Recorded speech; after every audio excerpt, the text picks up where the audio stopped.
right. Shalom, shalom, shalom. Hey man, it's Shan back again. Giving all thanks to the Most High Yahweh and beloved son Yahweh Shai. You know what I'm saying? It's Salakia for taking another week off. You know what I'm saying? Had to handle some things. But now, you know what I'm saying? Now we're back in business and everything is gonna be, everything is looking up. So with that being said, you know what time it is. It's back to business, man. It's back to business. You know what I'm saying? So just give me a second. Just wanna make sure everything is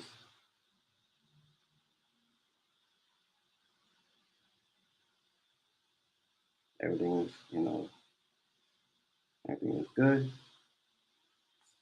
And without further ado, shalom, shalom, shalom. It's your brother Shamwala Kasad, giving all thanks to the Most High Yahweh, Bahashem HaMashiach Yahweh Shai. Today is Monday, May 29th, 2023, so-called Memorial Day. And right now, just want to say welcome to our second episode of The Beginning of Sorrows. You know what I'm saying? This episode, the show Beginning of Sorrows is I'm gonna try to have it as a weekly show where I go into current events, you know what I'm saying, of what's happening in the US and around the world and how does it relate to Bible prophecy. You understand what I'm saying? And right now we got an action-packed show for you today, covering 3 topics as you saw in the headline. You know what I'm saying? First is the whole thing with the government shutdown, the whole thing with the migrant crisis, and you know what I'm saying, the Neuralink. You know what I'm saying? The Neuralink from that Elon Musk, his brainchild, it finally got approved by the FDA. So how does that relate to the scriptures and current events and Bible prophecy? Well, this is where you're going to have to stick around and stay tuned. So without further ado, we're going to go to our first story. Just give me 1 second.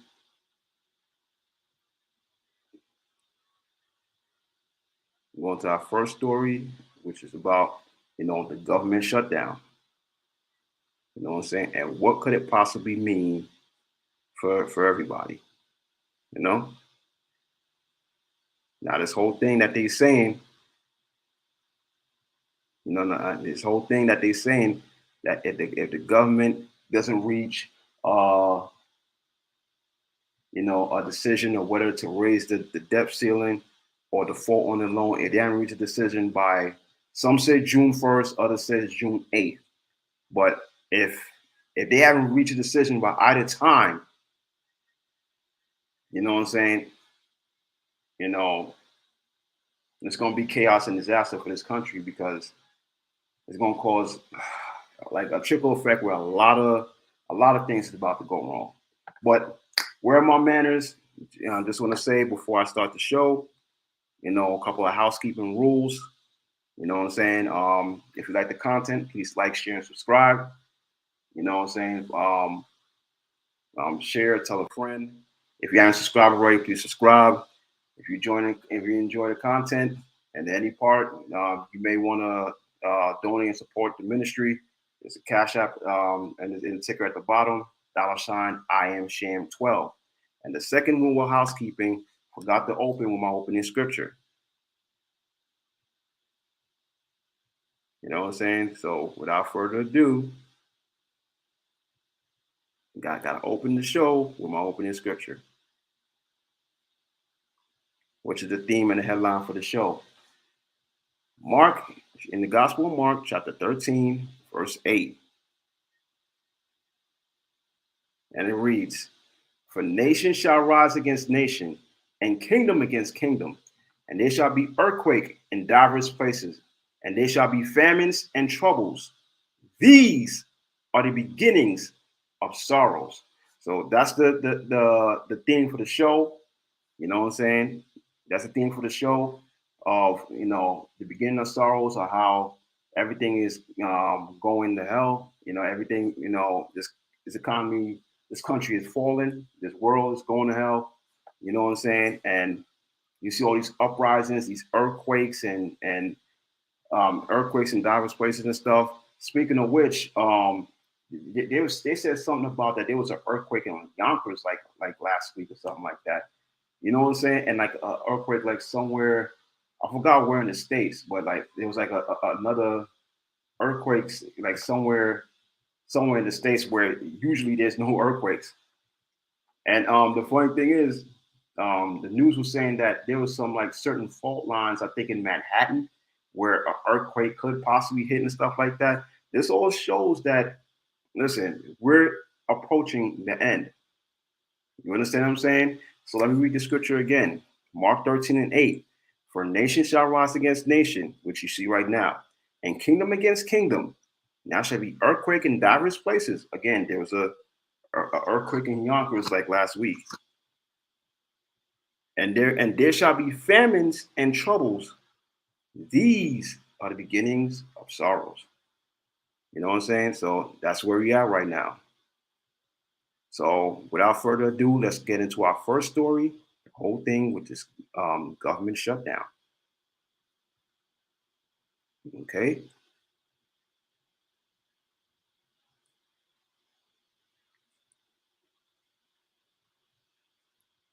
Just give me 1 minute, folks.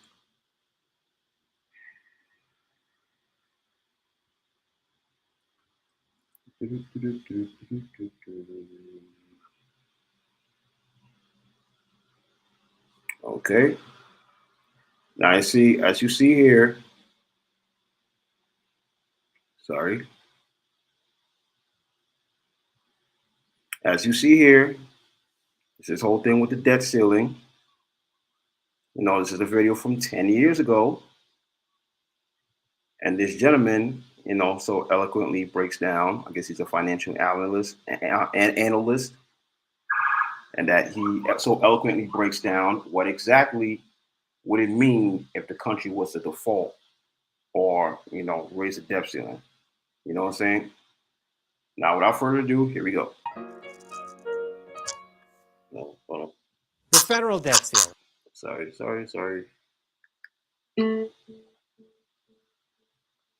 Sorry, I have to reconnect. All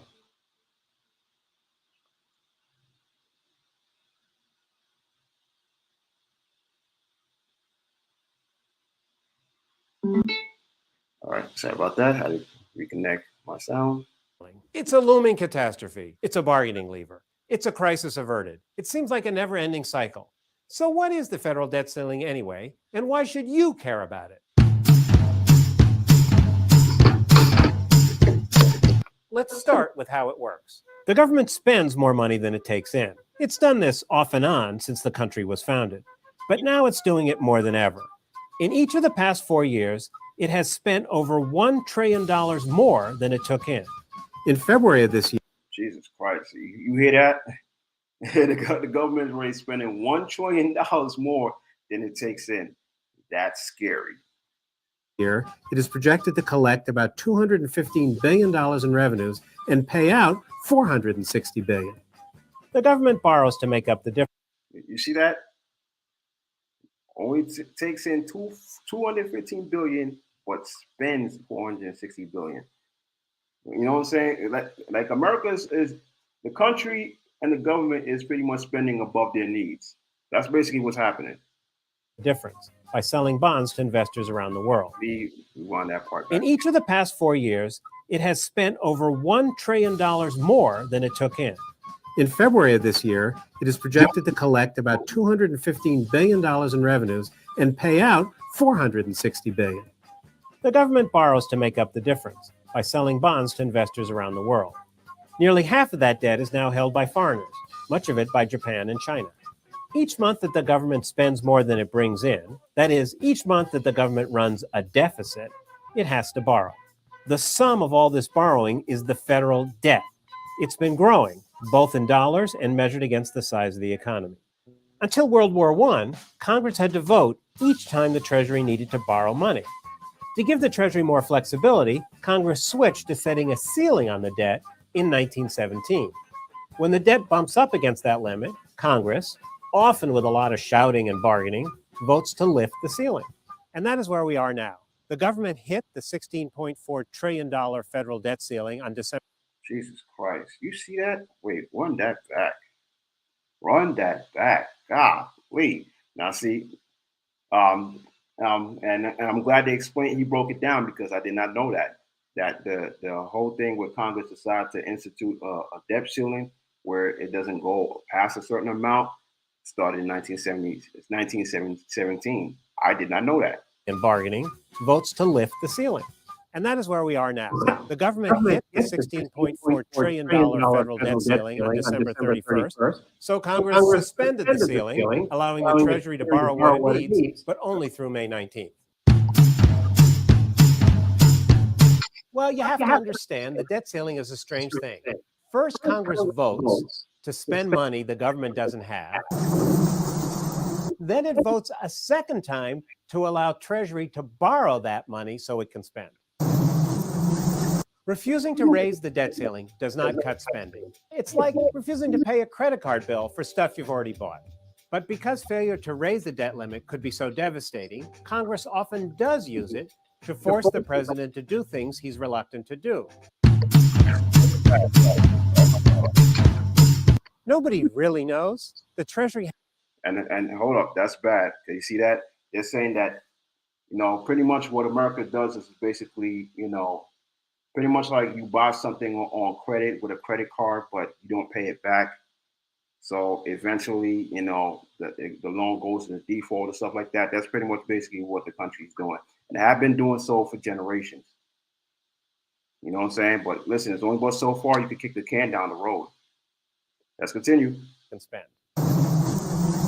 Refusing to raise the debt ceiling does not cut spending. It's like refusing to pay a credit card bill for stuff you've already bought. But because failure to raise the debt limit could be so devastating, Congress often does use it to force the president to do things he's reluctant to do. I see. What if that's a good question. What if Congress refused? Let me bring that question up. What if Congress fails to raise the ceiling before we run out of cash? Now let's see what his answer is going to be. Nobody really knows. The Treasury hasn't been in.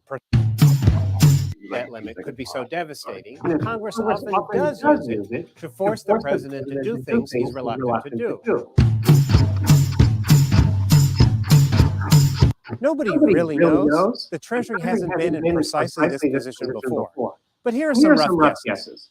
When the Treasury faced similar circumstances back in 2011, it contemplated paying as many bills as it could each day with the cash it had on hand, delaying payment on the rest. Bills would be paid basically in the order in which they arrived. The longer the delay in raising the debt ceiling, the more bills would pile up.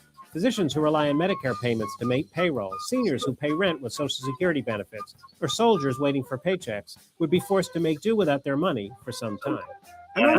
That is insane. I don't remember that. It's back in 2011, where the government shut down for I think maybe a week or two. Yeah, a lot of people was jacked up. A lot of people was not getting their bread. Military soldiers, federal workers.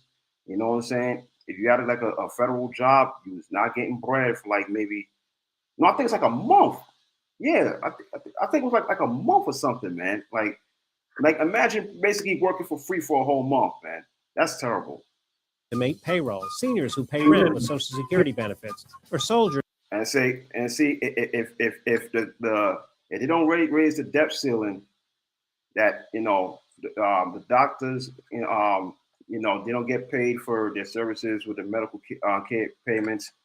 The senior citizens who worked all their lives, their entire lives, so to the point where they could get Social Security because they can't work no more. They can't get Social Security to sustain themselves, and federal workers like the military or postal workers or Secret Service and stuff like that, they don't get paid either. So you're basically working for free. Soldiers waiting for paychecks would be forced to make do without their money for some time. Another option would be for the Treasury to prioritize payments, choose some bills to pay on time and others to delay. But it's unclear whether this is legal or logistically possible, given the volume of bills the Treasury receives each day.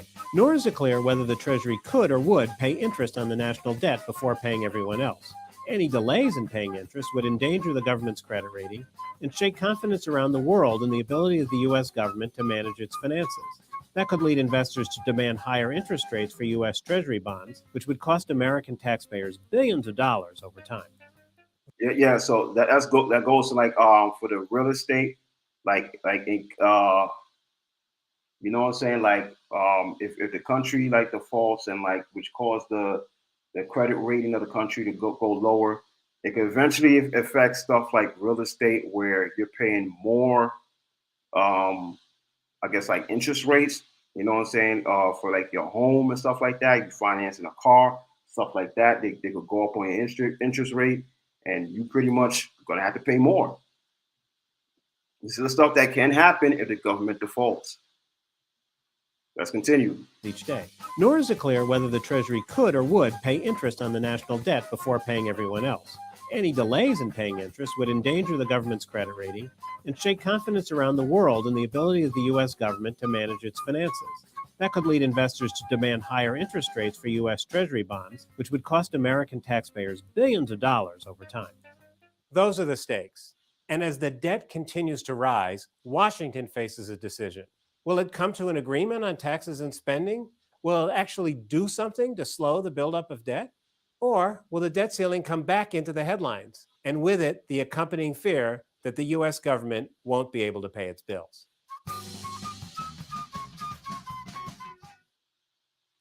All over the earth, God is raising up a new breed of wealth builders. And see, the thing with this is that video you just saw, that video was over a decade ago. That was 10 years ago. You understand what I'm saying? And the gentleman was it David Wessel or Weissel, however you say his name. He was breaking it down on what should happen if the country was to default on their loans instead of like raising the debt ceiling. And that was from a decade ago. Now, fast forward 10 years later, we're in the same boat right now.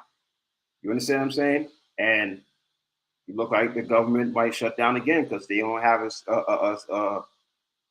you know, they claim they don't have the money to continue to, you know, kick the can down. They can't afford to constantly kick the can down the road. You know what I'm saying? And in this situation with all the money they printed during COVID, you know what I'm saying?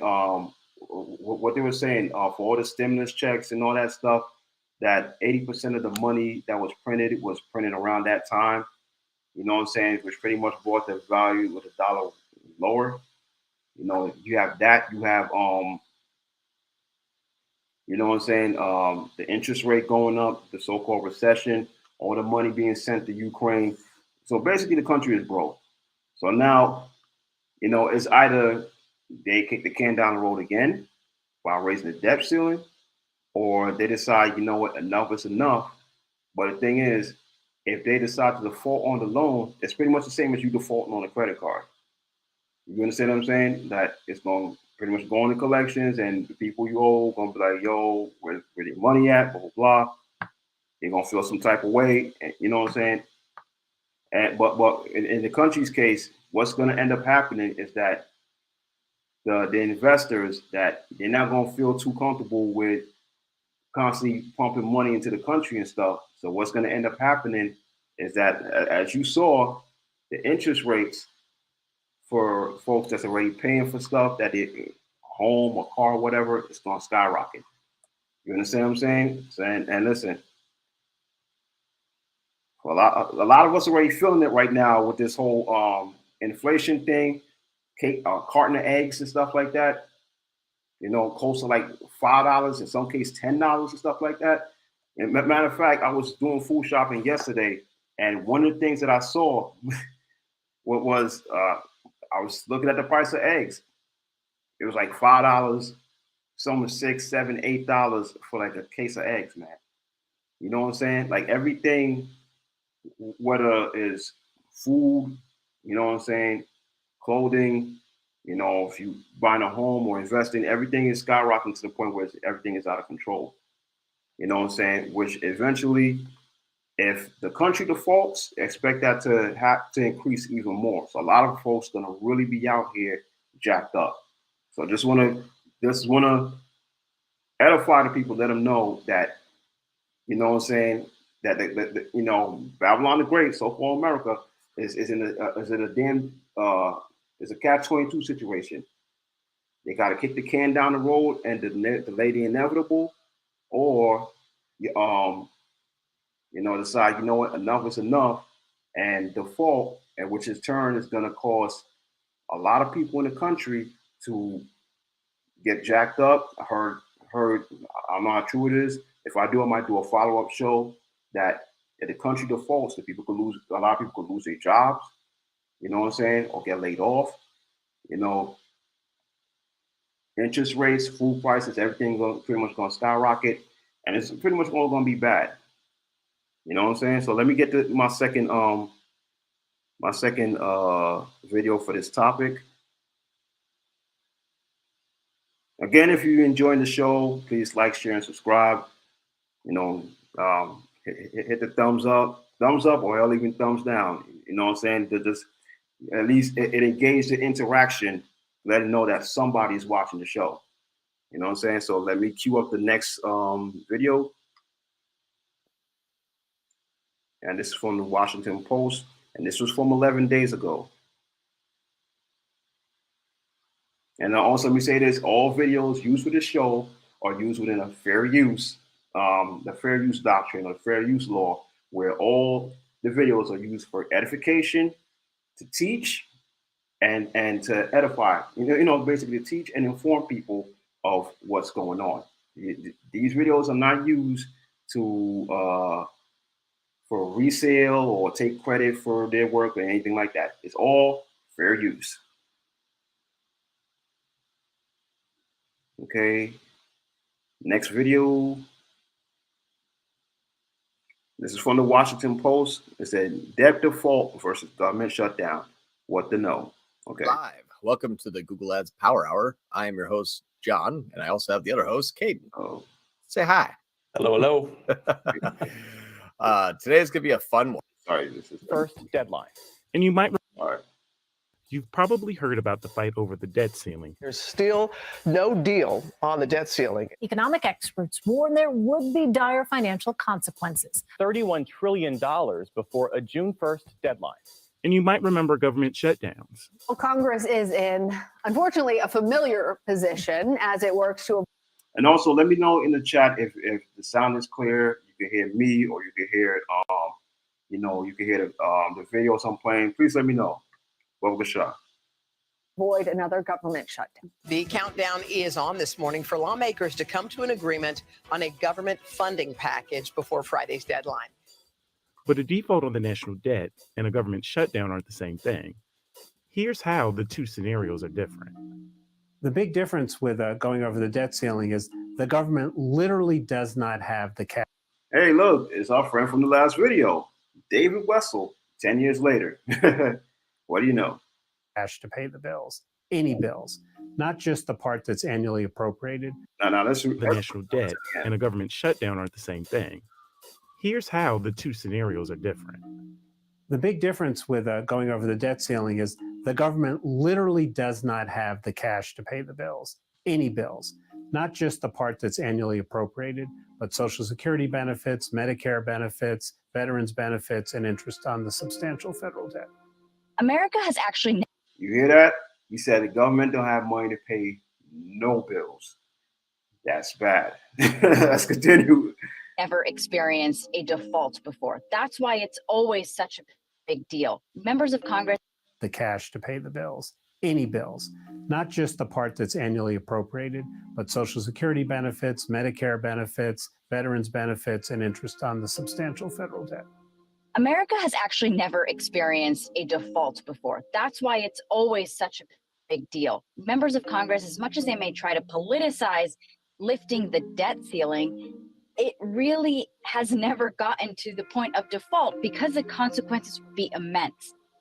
To understand what causes a government shutdown, And see, that's the thing, that they constantly got to lift the ceiling, because if they don't, if one year they decide, you know what, we can't do it no more, and whatever happens, happens, and they fall on the loan, listen, a lot of people are going to get jacked up out here.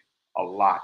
The senior citizens is one of them. Like as you just heard in both this and the previous video, that if the government is defaults on its loan and unable to pay people, the first people that's going to suffer are the senior citizens.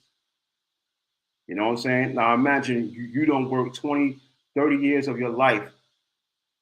You know what I'm saying? And now you old, you can't work no more. You're ready to just sit back and chill in your golden years, and the government tell you because they defaulted, you can't get paid. You know what I'm saying? This is all bad, man. You know what I'm saying? And I'm gonna say something after this video, but let's continue. first you have to understand appropriations. Appropriation bills provide the financial resources necessary for the government to carry out its various functions and services. When the government's appropriations bill expires and Congress has not passed a new budget, a shutdown is triggered. So that is something that is really felt immediately in DC, in capital cities, but it takes some time for the American public to feel it.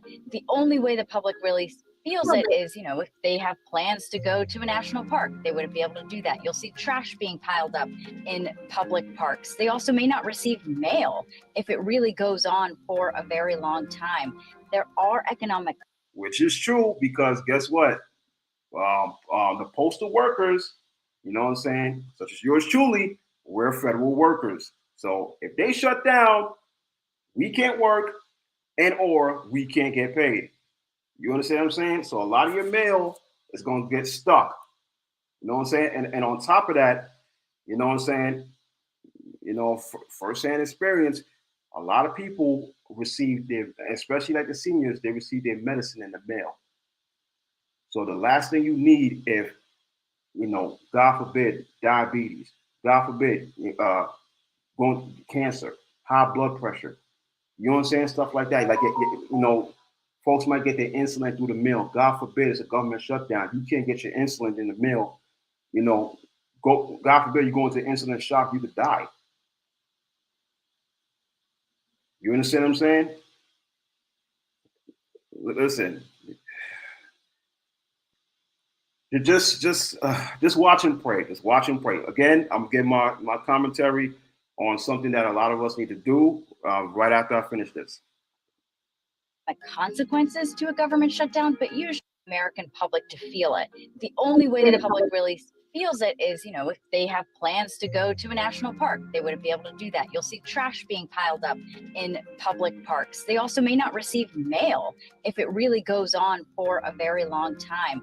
There are economic consequences to a government shutdown, but usually the government opens back up at some point and you can remake all of those losses over time. The debt ceiling is a bit different. Congress may agree to spend more in special circumstances, like in the midst of a war, recession, or global pandemic.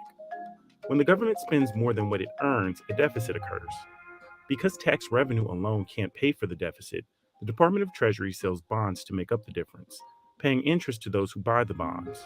The debt ceiling is a cap by Congress on the value of those bonds, or how much the government can borrow to pay for what Congress has already approved.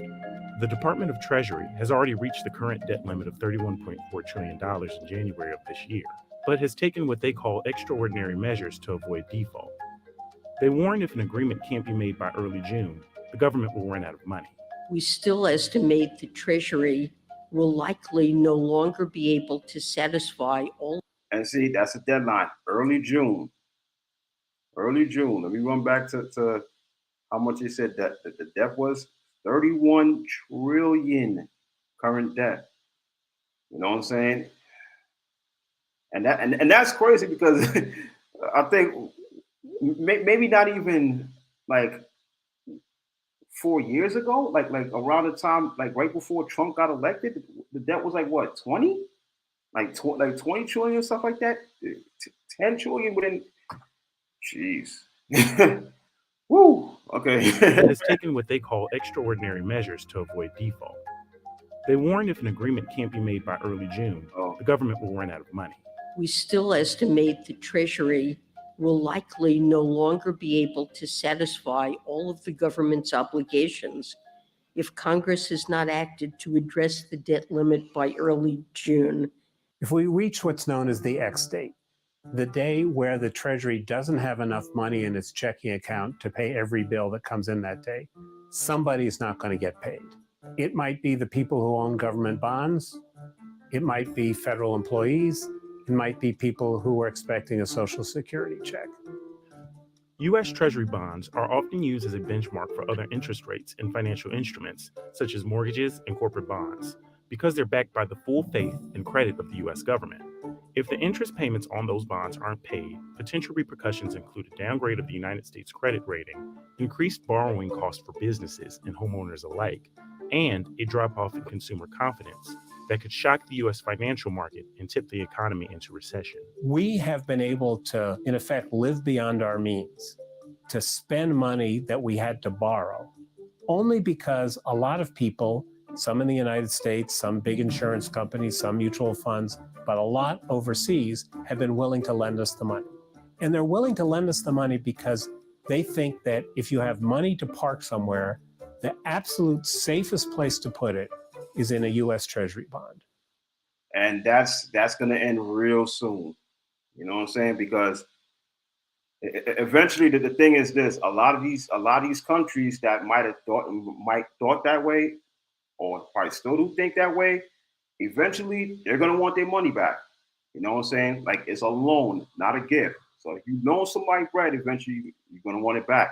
And if they see that America's unable to pay it back, you know, thoughts going to change. You understand what I'm saying? So let's finish off.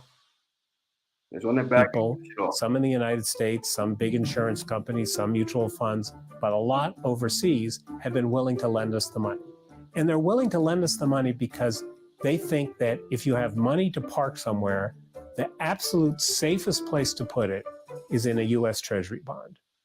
If we don't raise the debt ceiling, if one person doesn't get their interest on time, we will lose that reputation forever. Even though, see, if one person doesn't get their bread back on time, you know what I'm saying? The U.S. could, you could lose their reputation. You know what I'm saying? Scripture says about having a good name.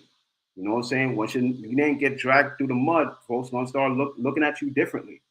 May not want to mess with you anymore. You know what I'm saying? And Babylon the Great. Listen, eventually, they gonna have to get their name dirty. Because guess what? They can't keep kicking the can down the road.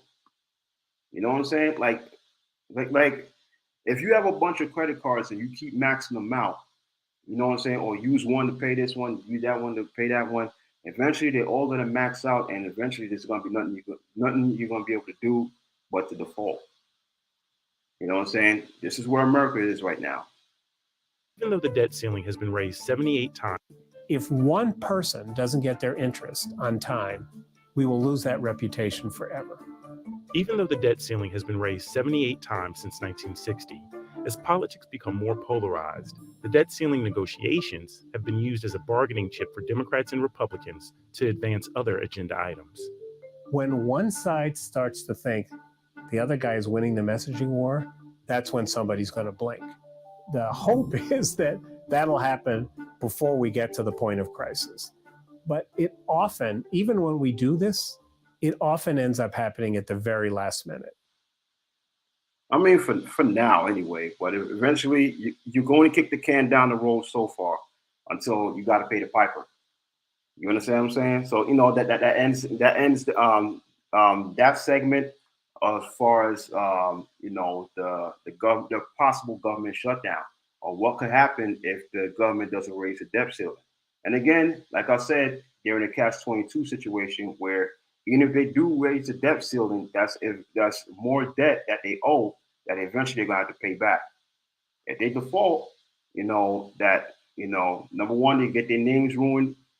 A lot of people like China and Japan that holds most of their debt, they may not want to lend them money anymore.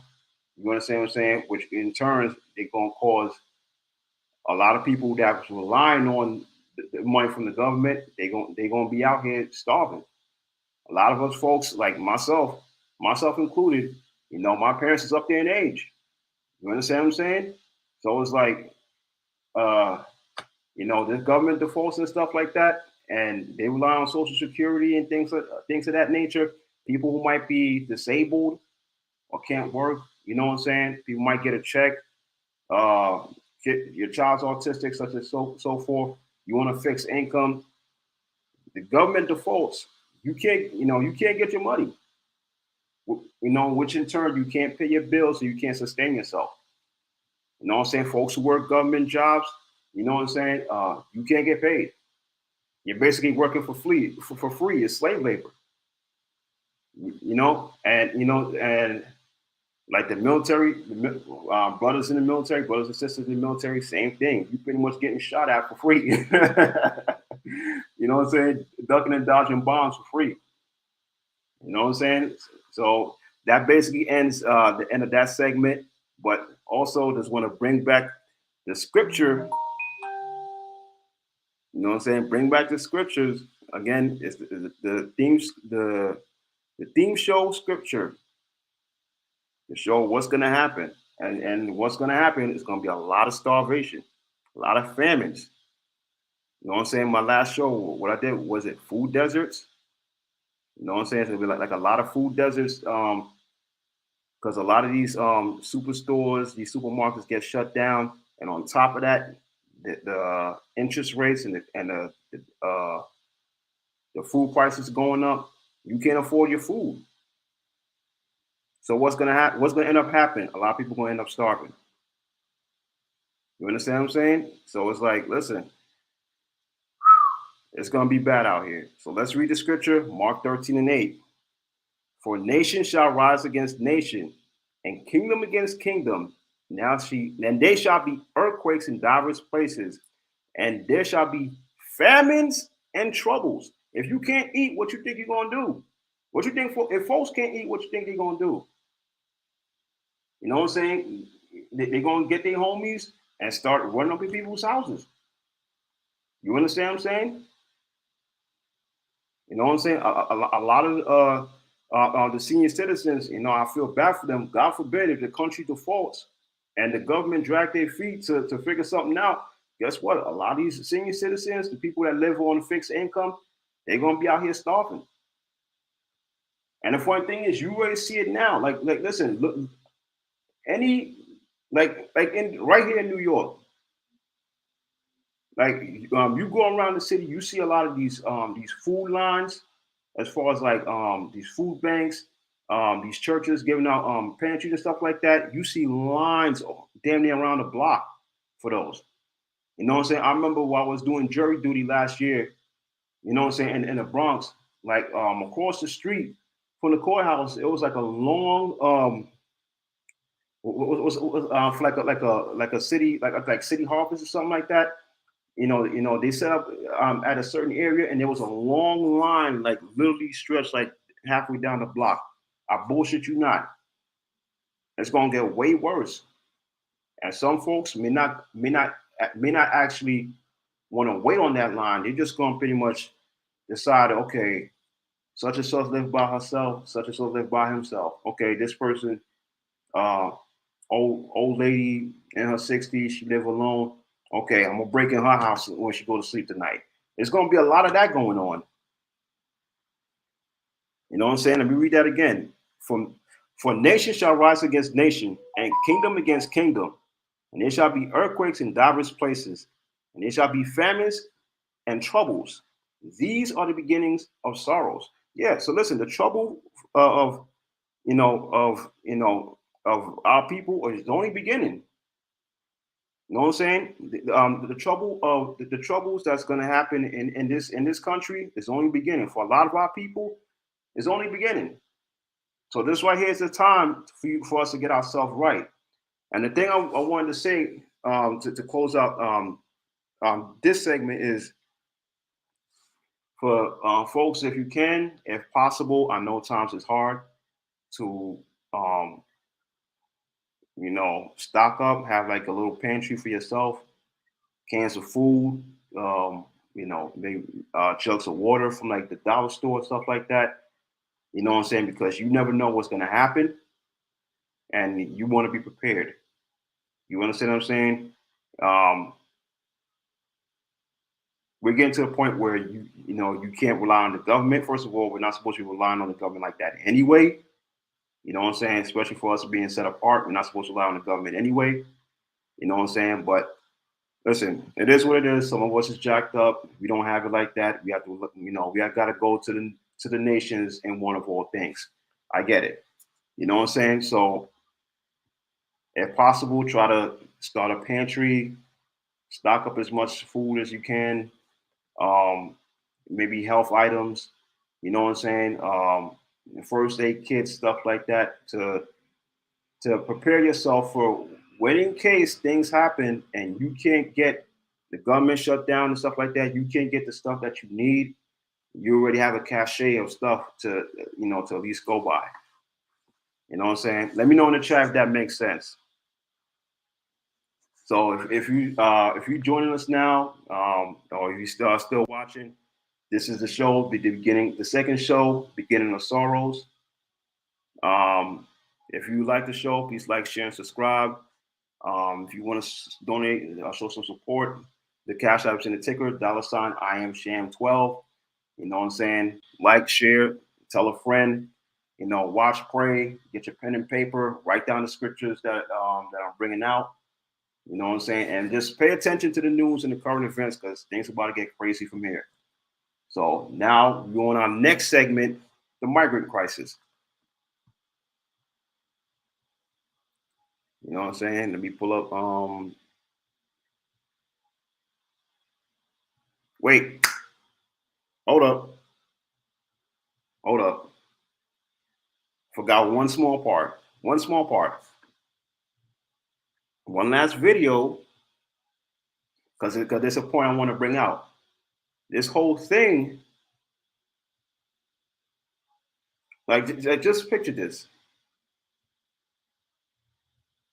The government has until June to figure out whether or not they're going to raise the debt ceiling or not. But what comes out the very next month in July? The FedNow program.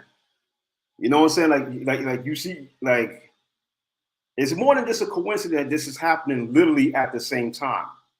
Because eventually, what the government is trying to do is to have it where they're trying to find a solution where, in case they can't kick the can down the road anymore. So instead, what are they going to do? Turn the money digital. You know what I'm saying? I almost forgot about that. But right now, I got a video to show about the digital dollar trend that's coming, and it's pretty much gonna bring up some of the same concerns that I did on the show on the FedNow that I did last month.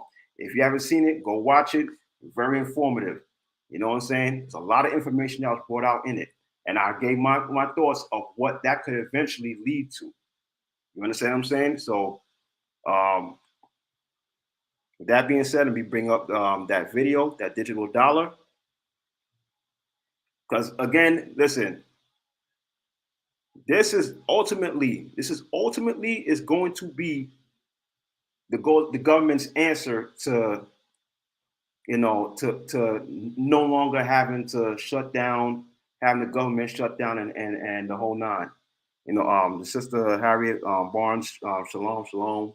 Hope all is well. Hope you are edified. Hope you're enjoying the show. And Priest Ab, your shalom, Duwada. Again, just let me know if you guys can hear the sound. If the sound is clear, and if you could hear the sound that's playing through my little Bluetooth speaker when I play the videos. Just please let me know if you can hear it or not. But again, like I said, to my understanding, this is going to be the government's answer to the government shutdown. Because again, You can only kick the can down the road but so many times. You know what I'm saying? Until eventually you pretty much have to have to default. And again, like I brought out, if you default, a lot of people not gonna get paid. Senior citizens not gonna, or people on fixed incomes not gonna get their money through SSI, SSD, so on and so forth. And you know what I'm saying? The medical doctors, the medical industry is not gonna get paid. Sister Harris, she said, appreciate you. The sounds great. All right, thank you, Duada. All right, so now, without further ado, let's get into this video of this whole FedNow system and what exactly it could mean for us in the long run. Here goes. So you think you know Wix, but do you really? First up, we've got Shake video masks. Would push America closer to it. All right, I want to say fair use, fair use. The United States Federal Reserve is considering the creation of a digital dollar. Cyber currencies have many supporters, yet critics warn they would be a privacy nightmare. One currency expert claims the removal of cash would push America closer to a totalitarian state. Dale Hurd has the story. Federal Reserve Chairman Jerome Powell told the House Financial Services Committee in March that the Fed had already begun testing a digital dollar. So what we're doing is experimenting in kind of early stage experimentation. How would this work? Does it work? What's the best technology? What's the most efficient? Just like paper dollars, a central bank digital currency, or CBDC, would be issued by the Federal Reserve. Those pushing for it say it would have several advantages over physical money. They say it could be used to fight inflation because the Fed would have more direct control over the money supply. Now, see, that's one of the reels that they use to hook you in. It could fight inflation. You don't have to worry about your dollar going, the inflation going up. So now you're paying $12 for a case of eggs instead of 10. You know what I'm saying? That's how they reel you in. Advantages over physical money. They say it could be used to fight inflation because the Fed would have more direct control over the money supply. It could speed up transaction payments and help fight money laundering. The ability to, which is basically Cash App 2.0. Like, we send money through Cash App, people can just get it instantly. You know what I'm saying? Like, you need someone to spot you bread real quick. So send me a quick $20. Okay, send you $20, you get it like that. You know what I'm saying? So they're claiming that they could, this whole FedNow program could do the exact same thing. Over the money supply, it could speed up transaction payments and help fight money laundering. The Fed would have more direct control over the money supply. Sorry, my Bluetooth had like a few seconds delay. That's the reason why I kind of rewind back a little bit every time I pause and stop. So slack you about that. They say it could be used to fight inflation because the Fed would have more direct control over the money supply. It could speed up transaction payments and help fight money laundering. the ability to track transactions has a couple of elements that are very attractive to economic policymakers. One is to know where people are spending their money. Another is to track taxes and prevent evasion and that sort of thing. Backers. And that's one of the major flaws about it. That's one of the major flaws I brought out in the show I did last month about the FedNow. Now there's no more, number one, there's no more hiding from the government. So it's not like you work a regular job, but for the ladies, it's Sister Harriet Barnes is on the chat. Let's say, argument's sake, you do hair on the side. You know what I'm saying? Let's say, I don't know, $30 for cornrows, 60 for box braids, and like let's say for wigs for women, like maybe say like $100 or something like that. But the thing is, they pay you under the table or pay you through Cash App. You understand what I'm saying? There's no more of that. With this FedNow, if someone pay you through that FedNow program, guess what? The IRS sees it. you understand what I'm saying? So let's say you make $40K on your regular job with an extra $20K on your side hustles. The government gonna see that extra $20K and they're gonna be like, oh, now you make $60K. There's no more hiding from the government. That's the first thing. That's the first disadvantage about this whole FedNow program. The second disadvantage about this FedNow program is that the government can spy you and see what exactly you're buying with your money. So if you're like one of the doomsday preppers, you're a prepper. You know what I'm saying? They see you stocking up on MRE foods. They see you stocking up on weapons. The whole thing with the gun debate. You know what I'm saying? Gun control and all that. They see you buying this and you buying that. You buying a shotgun. You buying an AR. You buying the scope and this and that and the third. That sets off a red flag. And now the government starts looking like, what exactly is this dude doing? Is he about to plan a mass shooting, or they just make note of you, and if and or when they decide to do mass gun confiscation, where they send the police or the military to kick down your door and take away your guns, they already got you flagged, so they'll be paying you a visit. You understand what I'm saying? Sister Harris said exactly. They're in control just to take it. Yeah, exactly. They're in control just to take your money. You know what I'm saying? That's the whole point. That's one of the very big disadvantages of this whole FedNow system that's coming in the next couple of months. You know what I'm saying? And again, it's a beautiful alternative for the solution for this whole what you call it, this government shutdown thing. So eventually, instead of paying back China and Japan with actual money, they could just turn the money digital. You know what I'm saying? Or they could just pay back their loans, turn the rest of the bread digital, and so now they don't got to worry about that no more. Now let's continue. Policymakers. One is to know where people are spending their money. Another is to track taxes and prevent evasion and that sort of thing. Backers say the U.S. needs a digital dollar if it wants to remain the world's reserve currency. Opponents warn that it could be a very effective instrument of government control. Physical money has been called one of the last bastions of privacy. Laws like the Bank Secrecy Act have already stripped away most of the privacy from bank accounts and financial transactions. Banks have really a ton of power that people don't realize to shut down accounts, to freeze accounts, and to end up holding them for really any number of reasons. Currency. And you see that's something that can be instituted with the FedNow too. You know what I'm saying? If they see that you buying too much stuff or you buying the wrong things, they could freeze your account. Because the FedNow is government controlled. Let's continue.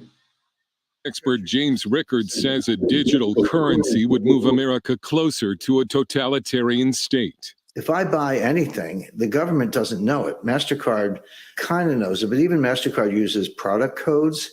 So they don't say, Jim bought a Snickers. It says Jim bought miscellaneous merchandise at a retail place. So the government doesn't know what you're doing. But with this new central bank digital currency, they will, because they maintain the ledger.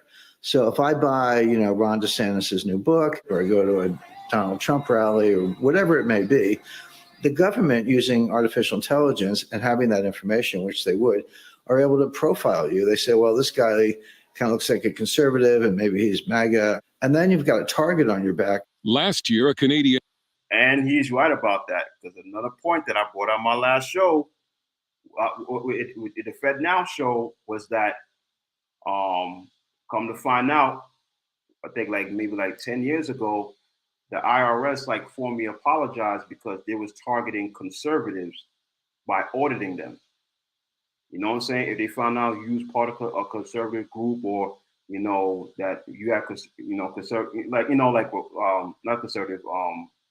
I think Republicans, if you for the people that's in politics that was that's on the conservative or the Republican side, a lot of them was getting audited by the IRS. You know what I'm saying? On purpose. They was purposely targeted, and that they recently gave an apology about that. Hey, my bad. Sorry for doing that. You know what I'm saying? But who's to say that cannot happen again?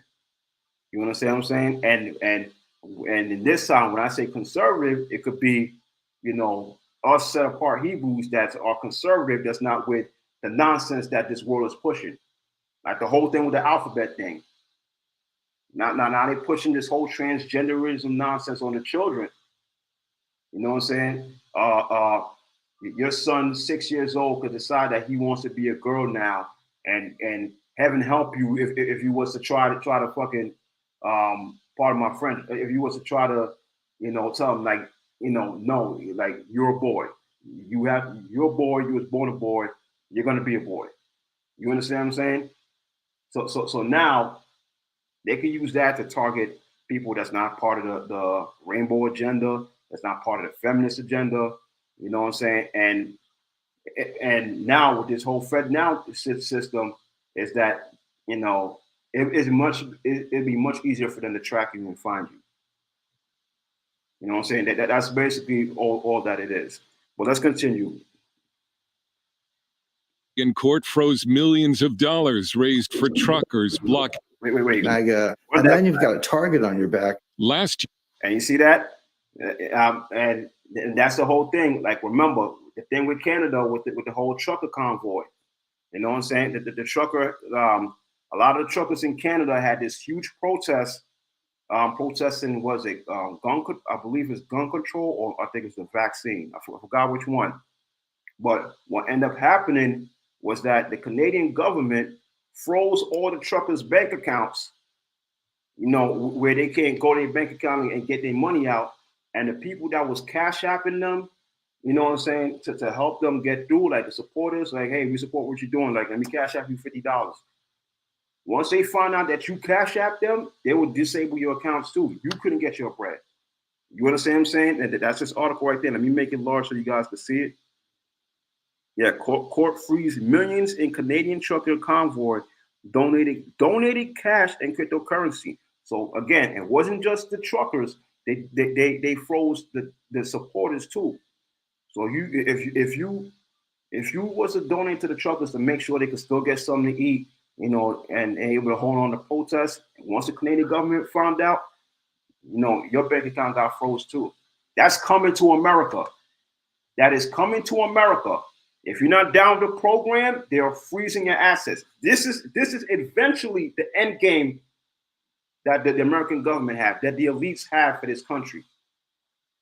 That's the end game. So I'm just giving you guys a heads up. So when it happens, you won't be out here. You won't be out there with a damn blow-up doll look on your face. What happened? No, you're being informed this now. You know what I'm saying? Through myself, through the other prophets, the other teachers in the Israelite community, you know what I'm saying, with the Alliance of Israel and the other camps that's teaching you about these end times. We're telling you this now. So you can know and prepare and prepare on what to do when that time comes. So when it happens, you know what I'm saying, you know what to do. All right, so let me continue. Let me just try to breeze through the rest of this. Year, a Canadian court froze millions of dollars raised for truckers blocking roads. Yeah, and then you've got a target on your back. Last year, a Canadian court froze millions of dollars raised for truckers blocking roads to protest COVID-19 vaccine mandates. When the Pakistani government was faced with almost non-stop protests last year, it threatened to switch off the bank accounts of the protesters. Whoa. That I did not know. You know what I'm saying? If it be the Mossad's will, I'm gonna do some research about that and might do a separate, maybe a short clip video on that segment. But that I did not know. But you see, it's being tested on around the world to eventually to be brought to America. Pay attention, y'all.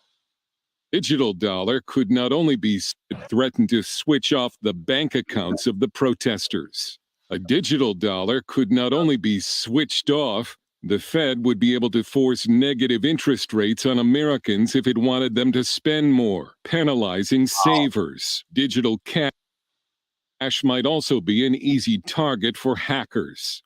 Wait. Let's run that part back. Hold on. Be switched off, the Fed would be able to force negative interest rates on Americans if it wanted them to spend more, penalizing savers. Digital cash might also be an easy. And see, that kind of goes into, again, another thing that I brought out in my last show. Not last show, but in the FedNow show last month. I don't know if you guys kept in contact with the news, what's going on with the politics in the House and the Senate. Around, 2020, late 2020, early mid 2021, a lot of the politicians, I think, in the House and the Senate, they was upset because a lot, the stimulus money that they was giving folks, the stimulus checks, the first and the second stimulus checks, the extra $600 from unemployment, and I want to say the child tax credit that Mitt Romney and them put into effect. I want to say that, but it might have been maybe right before. But let's say I'm going to include that too for the conversation. That a lot of these politicians in the House and the Senate, they were complaining that a lot of folks wasn't spending the money, as fast as they was hoping. You know what I'm saying? They was hoping that they'll give you the extra stimulus check, the two stimulus checks. What was it? 300 per child, under 6, 250 per child, over 6. So if you had a huge family, you know what I'm saying? If you're a single mom with 3 kids, or like say a husband and wife, got like 4 or 5 kids, obviously, they're gonna get a big payout. You know what I'm saying? But what they was upset about was that folks wasn't taking it and go pew to go off to go spend. Now, don't get me wrong, a lot of folks did do that, but some folks played it smart and was like, you know what? Let me just put the money to the side just in case something was to happen. You know what I'm saying? And a lot of the senators and the House representatives, they wasn't too happy about that. So now prioritizing this program, that what they could do with this FedNow thing is that they could give you time limits on,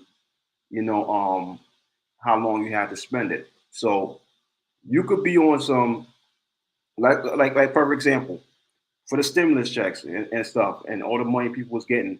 Some folks used it, saved, and some used it to pay the bills and save the rest. Save the rest just in case,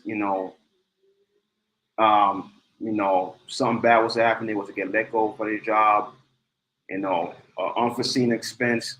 Some use it to stack up and move. They might have been living one place and they stacked their chips and just moved to a better neighborhood or something like that, or somewhere cheaper.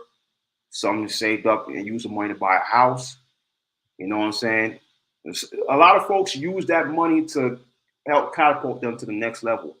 With this FedNow thing, what they could do is like, okay, you want a 4th stimulus check?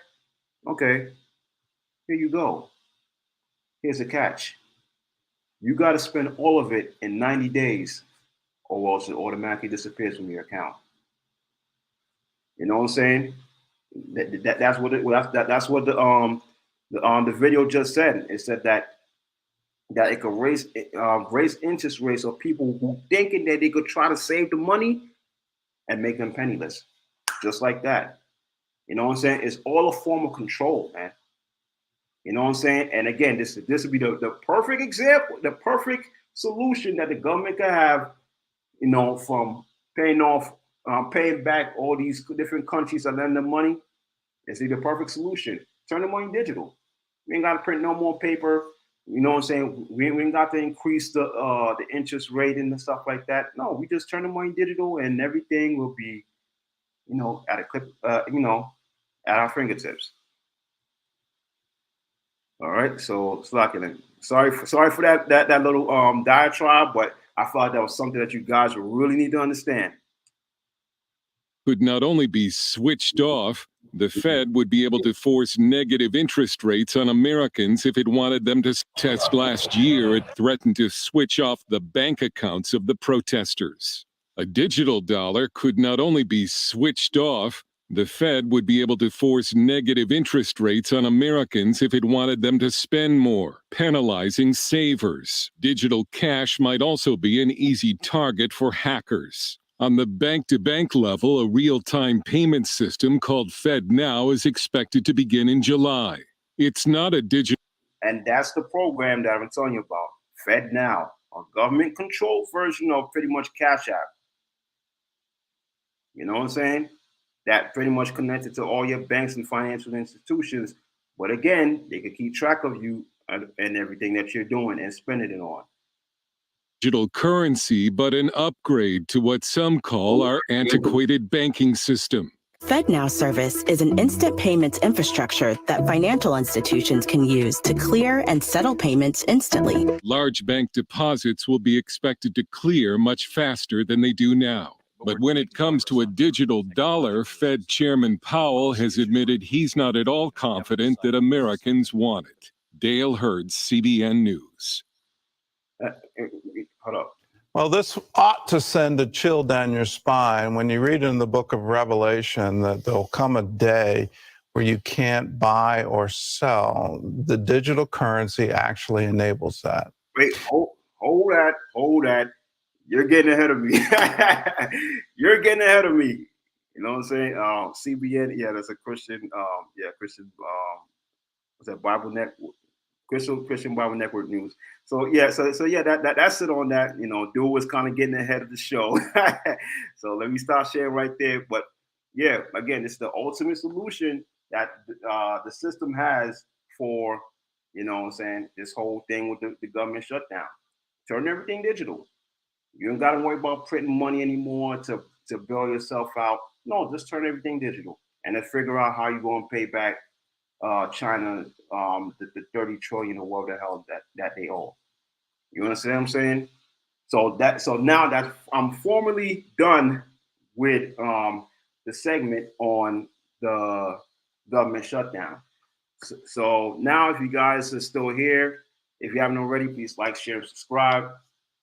You know what I'm saying? Tell a friend about the show if you're enjoying it. You know what I'm saying? Sign off in the chat of what you guys think. If you guys enjoying yourself, you guys being edified, you know what I'm saying? If you guys also would like to donate, you know what I'm saying? The Cash App is in the ticker, $ I am Sham12. Again, $ I am Sham12. And on top of that, listen, man, support Hebrew Israelite media, man. You know what I'm saying? You know, you want, if you're a Hebrew Israelite, you believe in Hebrew, you should want to have it where we have our own stuff, where we don't constantly have to go to the other nations and the Gentiles, for news. Or our people that may not be in the faith, like for news of current events. Support Hebrew Israelite media. You know, it doesn't have to be myself. It could be any of the other brothers out there, you know what I'm saying, that might be, you know what I'm saying, that have their own form of Israelite media where we're edifying the people. You know what I'm saying? Like, let me do right now. Priest Daniela with Maccabees TV. You know what I'm saying? I thought it was a thing, but it's in the ticker. You know what I'm saying? Support Priest Daniela with Maccabees TV. You know what I'm saying? He does a lot of his road rage shows. You know, shows where he talks about the happenings, what's going in and out of the Hebrew Israelite community. You know what I'm saying? Covered events, Bible prophecy, and stuff like that. So if you haven't subscribed to Maccabees TV, do it now. You know what I'm saying? Tell them Sham sent you. So right now, we're going into the whole thing with the migrant, the migrant crisis. You know what I'm saying? This whole thing with a lot of the migrants that's crossing the border. And the thing is, a lot of folks, they tend to think, especially a lot of folks, basically what they show us in the news, on the local news station, they show a bunch of, like undocumented, Mexicans, Salvadorians, Colombians, Guatemalans that's crossing the border. You know what I'm saying? And yeah, them coming over can create issues, you know what I'm saying, that, but they're still our people. You know what I'm saying? But the thing is, what they're not showing that there's other folks besides, the Mexicans and people from the Central South Americas that's coming over. You know what I'm saying? But I feel like they're using them as the face of it to like draw the ire, the anger of of Esau. You know what I'm saying? Of the white man. You understand what I'm saying? So to get them mad, to get them riled up, and for black people too. You know what I'm saying? That, oh, you don't belong here. You know what I'm saying? But they're not showing that a lot of Haitians, well, a lot of Haitians and maybe folks in the Caribbean, they're getting turned away at the border, which is jacked up. You know what I'm saying? Which is off as hell, man. But they're letting all the Central and South Americans in. You know what I'm saying?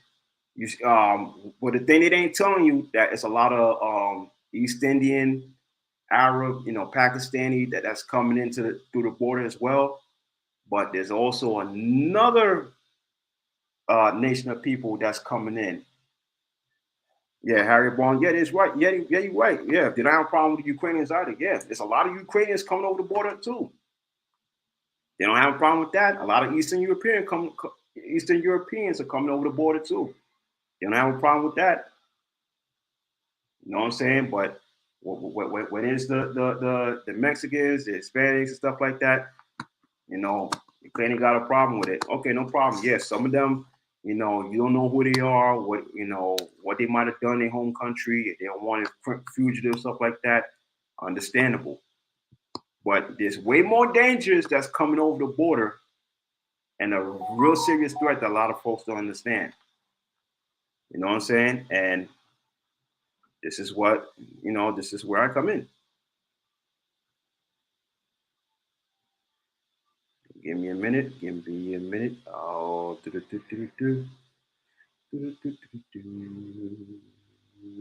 sorry, 1 minute.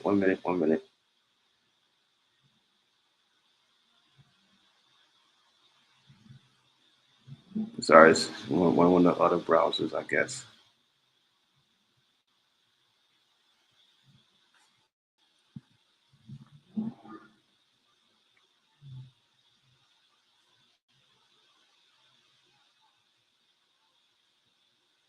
I'm sorry, give me a minute. In the meantime, please, if you haven't already, like, share, subscribe. I'm trying to find a video that's supposed to happen in the queue. Slocky, I think I might have misplaced it or might have clicked it off by accident. Oh yeah, here we go. You know what I'm saying?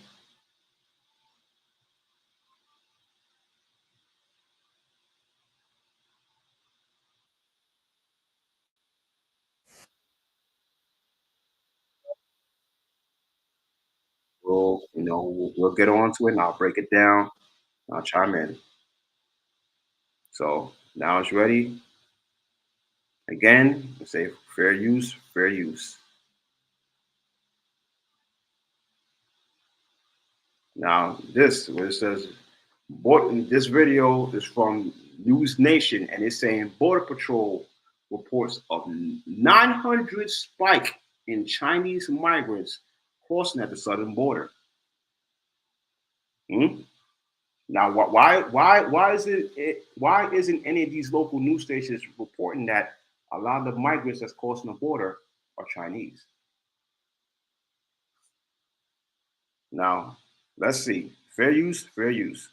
Our border coverage, agents seeing a significant increase in Wait, hold up. Well, continuing with our border coverage, agents seeing a significant increase in migrants that have made the difficult and costly journey here to the U.S. all the way from China. Correspondent Jorge Ventura is live in El Dago, Texas. So Jorge, what are we learning? Hey, Nicole, I'm in the Rio Grande Valley in South Texas. And in this sector alone, Border Patrol right now is apprehending Chinese nationals at record numbers. Now, compared to last year, they're already seeing a 900% spike in Chinese national apprehensions. The reason why that's so significant is because Chinese nationals are a viable commodity to the cartels. They're willing to pay up to $35,000 to be smuggled into the U.S., and it's creating a unique challenge for U.S. Border Patrol. Behind the wall on the U.S.-Mexico border, are they hugging the ditch area?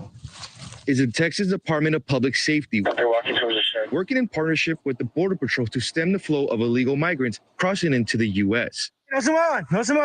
We spend time with the Texas DPS brush teams to get a firsthand account of the issues they face every day. They're dealing with the uptick in Chinese nationals, especially in the Rio Grande Valley sector, which it's unusual. Before, we would never see this many Chinese nationals coming across this area here. The numbers back up Lieutenant Olivares. In the first 5 months of the 20... And as you can see, all the Chinese migrants are all or men. You know what I'm saying? Not just all men, young men. Pay attention. 2023 fiscal year, there have been 4,366 encounters with Chinese nationals at the southwest border, with one. Wait. Run that back. Hold up. Let's hear that again. Unusual. Before, we would never see this many Chinese nationals coming across this area here. The numbers back up Lieutenant Olivares. In the first 5 months of the 2023 fiscal year, there have been 4,366 encounters with Chinese nationals at the southwest border, with 1,368 in the month of February alone. It's a very lucrative. 1,000 in February alone. And again, most of these are men. You know what I'm saying? Some might be women, but most of these are men, young men of, I'm gonna say it, military age. Hint. Let's continue. Lucrative business for the smuggling organizations, especially dealing with Chinese nationals, where they're having to pay. Encounters with Chinese nationals at the southwest border, with 1,368 in the first 5 months.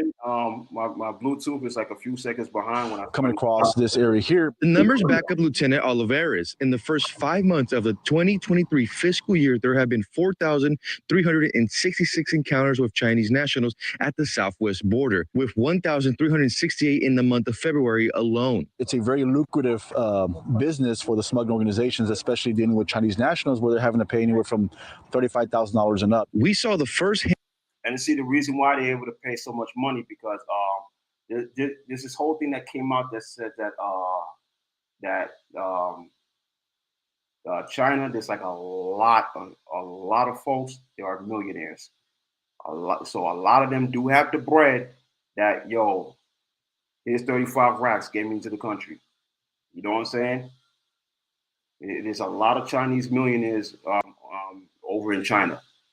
You know what I'm saying? That's the reason why they could send their children over here. That's the reason why they could literally stay in China and buy up properties in the U.S. and Canada without even setting a foot here, thus driving up the real estate value. But that's another story. Let's continue. Hand number of Chinese migrants making the journey. Did you just arrive here in the United States? Communicating through a translator app. Yeah. Today. Zhang Kaiyu is one of those individuals. He fled China because of the strict COVID-19 policies, sharing the video of what he had experienced before fleeing the country. His journey to the United States began in Ecuador. Panama. Okay, cool. From there, Zhang made his way to Neocoli, Colombia. And see, that might be for some of their stories. And there might be some truth to that, because I'm going to say it like this. You know, shout out to BGS Edmore, because he brought out some of the stuff that was going on in China, and that China really took a real drastic, draconian measures as far as like what to do with folks that had COVID, folks that had you know what I'm saying, and that one of the things that they did was that they was burning the bodies, and that if you was like up there in age and they found out you had COVID and they felt like that you wasn't gonna make it, they was torching in the incinerator alive. Shout out to BGS. He brought that out on his channel on what stuff they just doing in China. And remember last year that they was completely shutting down entire cities if they felt like that, like if they felt like the city had COVID, they shut down entire cities. And remember last year they had folks that was like literally screaming from their screaming out their windows from their apartment buildings that they was hungry. So yeah, that might be some truth to that, or why folks is coming over here. But there's another reason that a lot of that, from what I see in the spirit, that I don't think a lot of folks ain't paying attention to. Yeah, where smugglers coordinated his travel on the boats to Panama and passed to. And see, you see the BS? Not I see the BS, but when you see that, you know what I'm saying? How a lot of these Gentile nations that when they want to come to the U.S., where do they come to? They come to the Israelite countries, countries with there's Israelites. You know what I'm saying? That dude they talking about, Zhang, he came from China all the way to South America, Ecuador, you know what I'm saying, Colombia and stuff like that, you know, where the Northern Kingdom is at. You understand what I'm saying? And then work his way up, you know, through Mexico and work his way up to the States. You understand what I'm saying? The nations always got to use Israel for their own purposes. Began in Ecuador. Panama. From there, Zhang made his way to. See, he went from Ecuador to Colombia to Panama. That's where a lot of Northern Kingdom and some Southern Kingdom, there's some Southern Kingdoms in those parts too. All the way to Mexico, where Ishikar is at, all the way to the U.S. You know what I'm saying? Got to use the areas where we scattered at, you know what I'm saying, to travel to for their own purpose. You know what I'm saying? To fulfill their own goals of getting to the States. Neocoli, Colombia. From there, Zhang made his way to Neocoli, Colombia, where smugglers coordinated his travel on the boats to Panama and passed through the Darien Gap. Zhang was issued a temporary visa in Mexico before finishing his journey over the wall and into the U.S. Why did you decide to come to America? Jesus Christ, they really got folks climbing that ladder to go. Sheesh. Woo. 决定来美国。向往美国的自由。Yearning for American freedom. And Nicole, we've been in communication with Zhang. He was actually released last night by Border Patrol officials, and he's actually on a bus on the way to New York with a notice to appear. It's a pretty significant because a lot of these Chinese. And you see that? He got through. You see that shit? He didn't get turned away. He didn't get turned away like the Haitians. You know what I'm saying? Remember last year when the Haitians were trying to come into the country, they was getting turned away at the gate, and someone was getting whipped by Border Patrol on horses. But you know, Zhang, he got in. See what I'm saying? You know what I'm saying? But again, the white man having a bleeding heart for a lot of these Orientals, because they call them what they call it, the minority citizens. That might come back to bite them in the ass. Chinese nationals are actually flying into Ecuador. Ecuador is one of the few countries that doesn't require a travel visa for Chinese nationals. And from there, they'll begin the very dangerous and long journey to the U.S. And it's really creating this unique challenge for U.S. Border Patrol with the language barrier. It's extending the processing times. But this sector now is leading all border sectors in Chinese national apprehensions. And Border Patrol tells me they expect those numbers to continue to rise. Yeah, a 900% increase. That is extremely significant. Thank you, Jorge. Thank you for watching. Go to newsnationnow.com to find News Nation on your television provider. And don't forget to click the red subscribe button below to get more of News Nation's fact-driven, unbiased coverage. All right, that's it on that. And then you see, again, you see Moab coming over the border.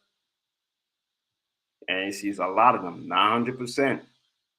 900%. You know what I'm saying? Now, I'm gonna play this short to see what exactly the Homeland Security is actually saying about a lot of these, these Chinese coming over the border. You know what I'm saying? And they think that it's a security risk. I wonder why. Let's go.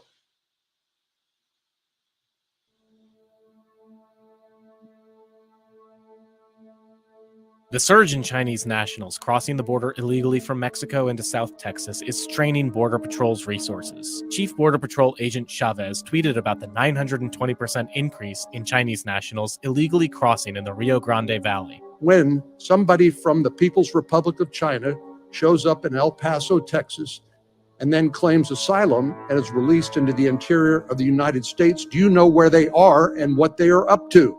We very well can know where they are based upon... You can? Do you? It depends on the... Which is bullshit. You know what I'm saying? Listen, the first gentleman asked a very good question.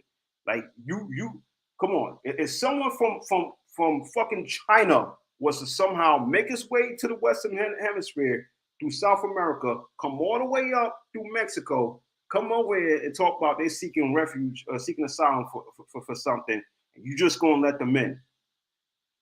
You know what I'm saying? And on top of that, you know, you know what I'm saying? On top of that, you don't know where they are or what purpose, what's their true purpose of getting here and stuff like that. You know what I'm saying? And the guy say, "Oh yes, we do." Like, come on, that's bullshit, man. But the first gentleman, he's in the spirit. because he sees something that could possibly happen. Let's continue. Individual, and the fact So that some of them, if it depends on the individual, some of them you don't know where they are or what they are up to. the issue of individuals absconding from law enforcement is a challenge that And law you were enforcement- failing in that challenge, Mr. if I Secretary. may- Yeah, that's it on that. But you know what I'm saying? I'm gonna just let the cat out the bag of what I honestly think that this whole thing about with the Chinese migrants coming across the border. I honestly believe it's a safety issue. You know what I'm saying? And on top of that, it's a war tactic. You understand what I'm saying? Again, from what you saw in those clips, the majority are Asian men or Chinese men that's coming over the border. Now, why would you allow someone refuge in the country that you currently allegedly got beef with? Allegedly, they test firing nukes. Allegedly that both them and you are in an arms race of who could build up the most battleships and what's that, carriers and stuff like that. You know what I'm saying? Me, honestly speaking, I see that as a war tactic. You know what I'm saying? And I honestly believe, you know what I'm saying? Time will tell, but I honestly believe that a lot of these Asians, these Chinese men that's coming in through the border are coming in as sleeper cells. You understand what I'm saying? Coming in acting like, don't get me wrong, some of them is actually coming in because, China's on some other shit as far as like lockdown and security stuff like that. And a lot of them like, hey, fuck that, I'm out. I get it. But some of these other folks, I honestly believe some of them are spies. You know what I'm saying? Undercover agents, you know what I'm saying, for their home country. A lot of them are sent to infiltrate America and come in as sleeper cells. And that when the time is right, you know what I'm saying, they're going to get the keyword go. You know what I'm saying? If it's like 100,000 of them already here, they can mobilize and they can start taking folks out. They can start mobilize and start taking, you know what I'm saying? Taking folks out, taking over cities and stuff like that. You know what I'm saying? If you agree or disagree, let me know in the chat. Let me know in the chat because that's what me and a lot of folks are seeing in the spirit. That is all a war tactic. America being too friendly, then everybody do, and so on and so forth.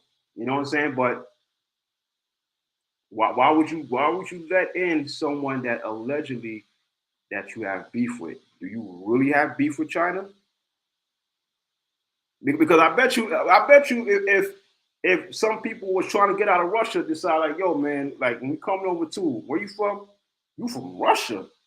Come on, let's be real. You think they'll let a whole bunch of Russians, if a whole bunch of Russian men was to decide what was to do exactly what a lot of these Chinese men are doing? You know what I'm saying? Flying to South America, coming up through the border, going to Panama, going to Mexico, and come all the way up to Texas when it comes to the States, crossing the border. Do you really think that the American government would let the Russians in? Again, sign off in the chat, yes or no. I'm going to give you guys a minute. So can we put up the banner, my banners. You want to support the show, like, share, subscribe.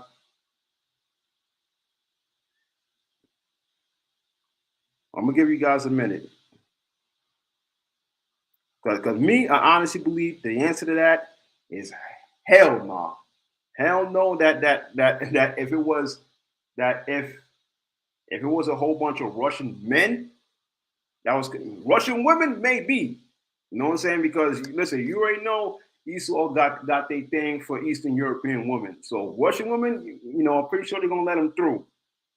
But if it's a whole bunch of Russian men that was trying to come in through the border, talking about, hey, Putin wilding, you know what I'm saying?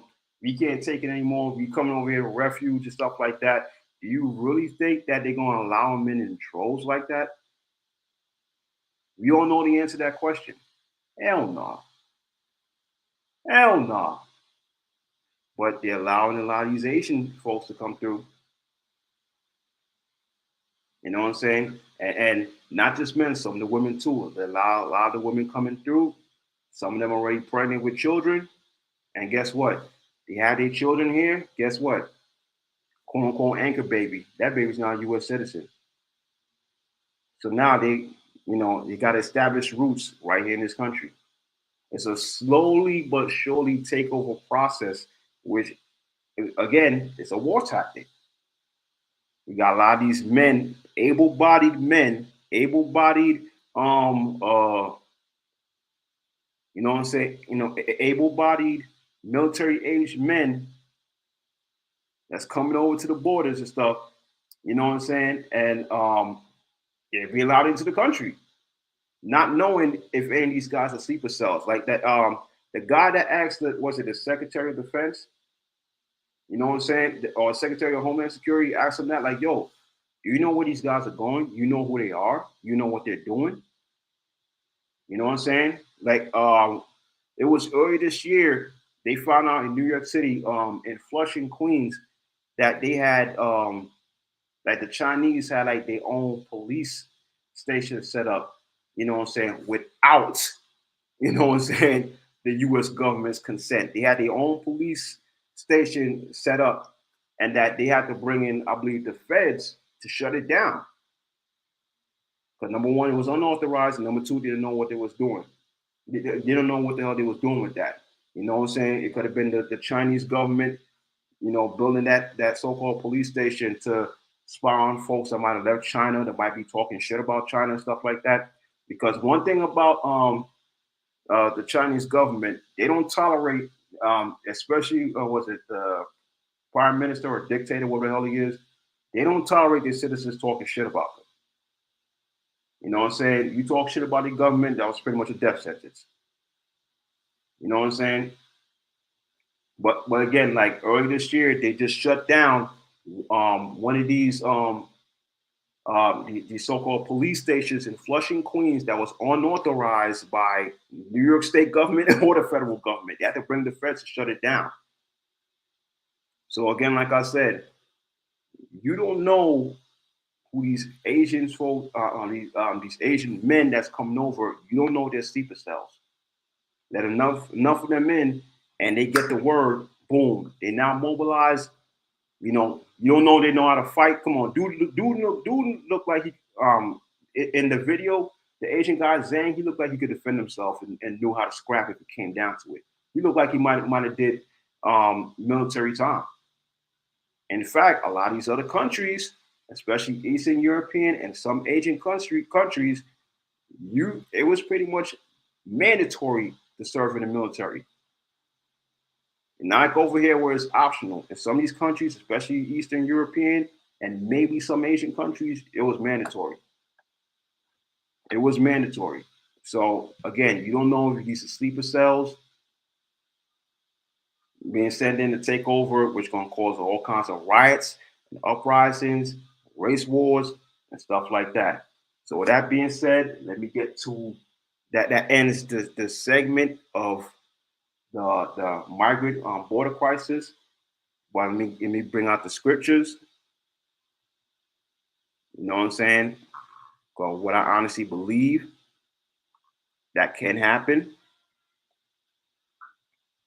Let me get the scriptures that ties it in and how it all relates to this. So give me 1 minute. Again, if you guys liking the show, like, share, subscribe, sign off in the chat. Let me know what you guys feeling. If you agree, you disagree, it's all good. Just sign off. Just let me know you're there. Just let me know you're listening. You understand what I'm saying? So right now we in the Apocrypha, 2nd Ezra chapter 15.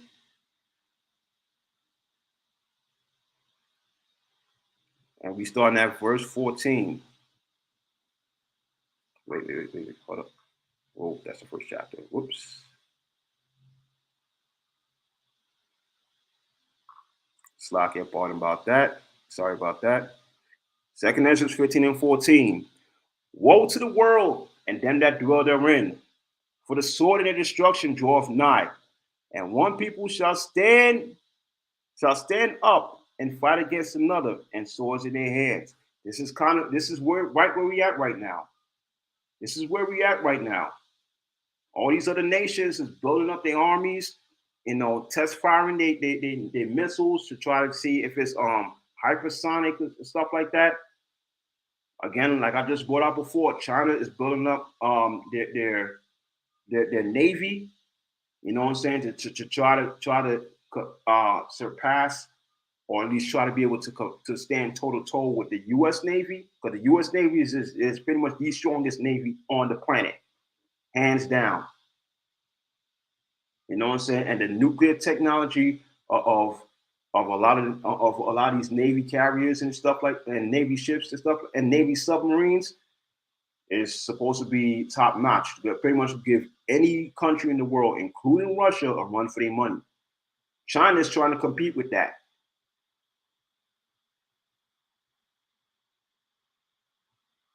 You know what I'm saying? And one thing I honestly believe about China, you know what I'm saying? If they can't beat you one way, they might try to beat you another way. And which is what? Send folks in as, migrants, seeking refuge, seeking asylum. You understand what I'm saying?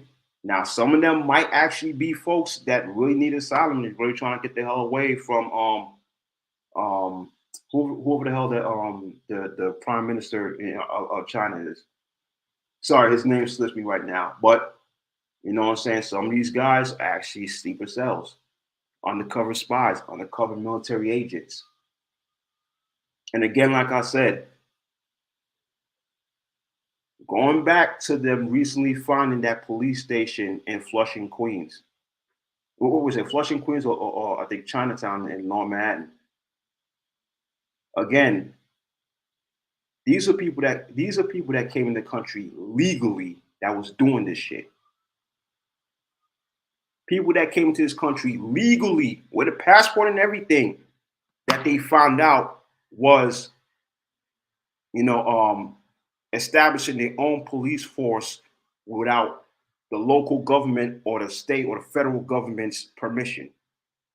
So imagine what exactly they could do if they come into the country undocumented as a quote unquote refugee seeking asylum from their home country.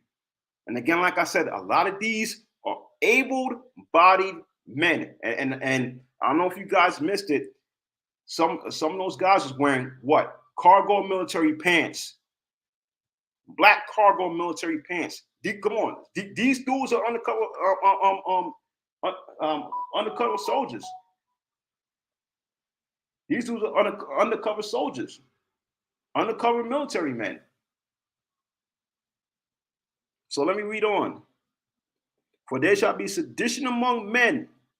Salakia. For verse 15 again. For the sword and destruction draweth nigh, and one people shall stand up and fight against another, and swords in their hands. For there shall be sedition among men, and invading one another. And they shall not regard their kings nor princes, and the courses of their actions shall stand in their power. Yeah, there's going to be a lot of uprisings in America. A lot of these white militia groups, you know what I'm saying? They're going to start doing their own thing. They're going to be on this whole Take Back America thing. A lot of them going to be on that type of time. A lot of these white folks, listen, they ain't with all this rainbow stuff, this tutti frutti and the booty stuff. Same with a lot of Israelites. You know what I'm saying? Northern Kingdom, so-called Hispanic, and Southern Kingdom, so-called blacks. You know what I'm saying? Listen, they ain't with all that alphabet stuff, pushing it on children and all that. You know what I'm saying? Drag time, story time with a drag queen, all that nonsense. They not with all that. But the only thing with us, we'll be like, yo, we ain't with all that and just separate and just do our own thing. Them white boys, they'll rise. Listen, they'll rise up and try to take the country back by force. And they're gonna get to the point where they're not gonna give a damn what the hell Biden and whoever the hell had to say about it. And plus, on top of that, with this border control, with this border crisis and all that, you letting in all kinds of folks, maybe not just the Chinese, but some of these other folks that got beef with America, and they might be actual sleeper cells. And once they get that trigger to start mobilizing, you know what I'm saying, it's go time. You know what I'm saying? My thing is, for us Hebrews, what we can do is fast, pray, and repent and get ourselves right with the Most High, so the Most High could cover us from all that nonsense that's going on. Let me get back to the scriptures. Verse 17, a man shall desire to go into a city and shall not be able. For because of their pride, the city shall be troubled, the houses shall be destroyed, and men shall be afraid. That's basically where we're at right now. Verse 19, a man shall have no pity upon his neighbor, but shall destroy their houses with the sword and spoil their goods because of lack of bread and for great tribulation. And again, we're approaching that time right now. We are approaching that time right now. You know what I'm saying? With all these food deserts, with all these stores, you know, all these superstores, these Walmart superstores, stuff closing down. Heard some Targets about to close down in certain states. You understand what I'm saying? You're basically making it hard for folks to get food. So what's going to end up happening? It's going to be a lot of riots, and you're going to have a lot of people that's running up in people's houses trying to get something to eat. This is coming, y'all. That's what I'm saying. So prepare yourself so that when it all happens, so that you don't get caught out there with the madness. So stack your pantry now. Stack your pantry now. For a lot of you single sisters, you might have to hook up, not hook up, but wrong choice of words. You might have to get under the authority of a righteous man. You know what I'm saying? This ain't the time for the I'm strong, independent. I don't need no man. I can do it on my own. This ain't the time for that. Because when 10 niggas is kicking down your door and they know you're a single mom, you know, with 2 kids, and they think you might have some food, they're gonna come in. And at a time, you're gonna wish you have a man to protect you. A lot of you brothers, it's time to start stacking up, you know what I'm saying? Learn a martial art, learn to train, the box, go to the gym, go for a jog, something. Because you might be in a situation, whether it's from niggas wilding out, whether it's from these racist, these racist pasty people, the white folks, whereas it might be, God forbid, any of us get caught up in a situation where some of these sleeper cells coming over the border, you know what I'm saying? When they get the signal when it's go time, God forbid, if we're any in the crosshairs of them, we might be able to defend ourselves from them. Now's the time to learn, to learn a martial art, learn how to defend yourself. Even if it's just to throw a punch, something. You know what I'm saying? That one punch you might learn might be able to save your life. You know what I'm saying? Trust me, I'm doing that myself. You know what I'm saying? I'm not advising anyone to do anything that me myself won't do. You know what I'm saying? So that's just it. That's in the second segment of the border crisis. And I just want to say the water for y'all that built me this long.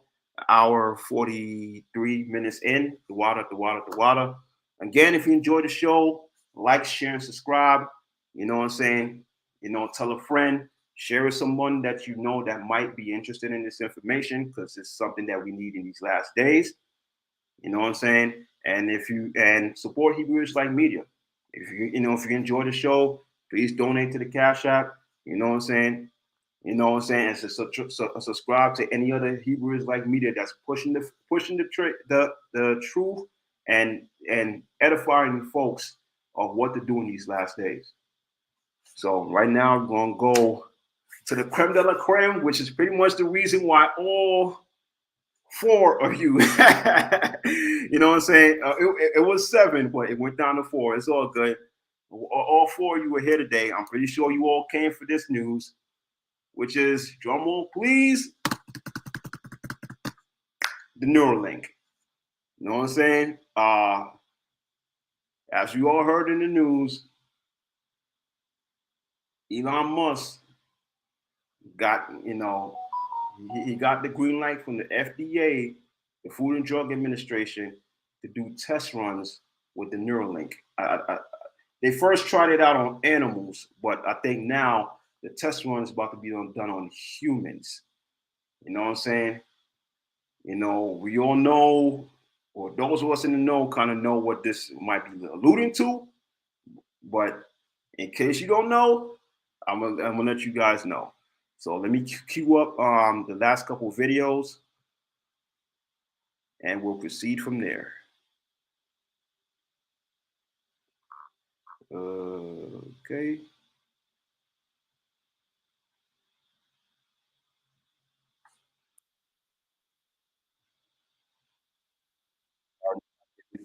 Real quick.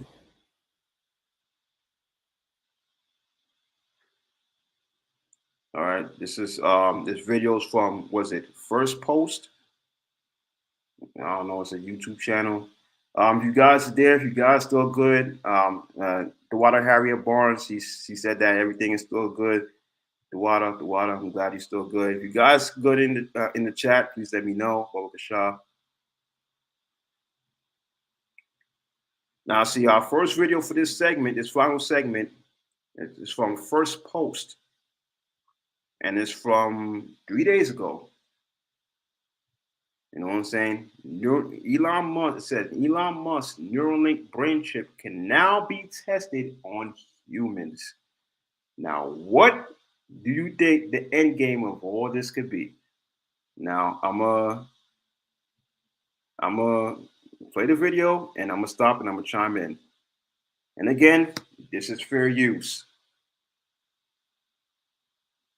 Elon Musk's brain implant company Neuralink said on Thursday it is. Wait. Elon Musk's. Wait. Hold on. Uh-oh.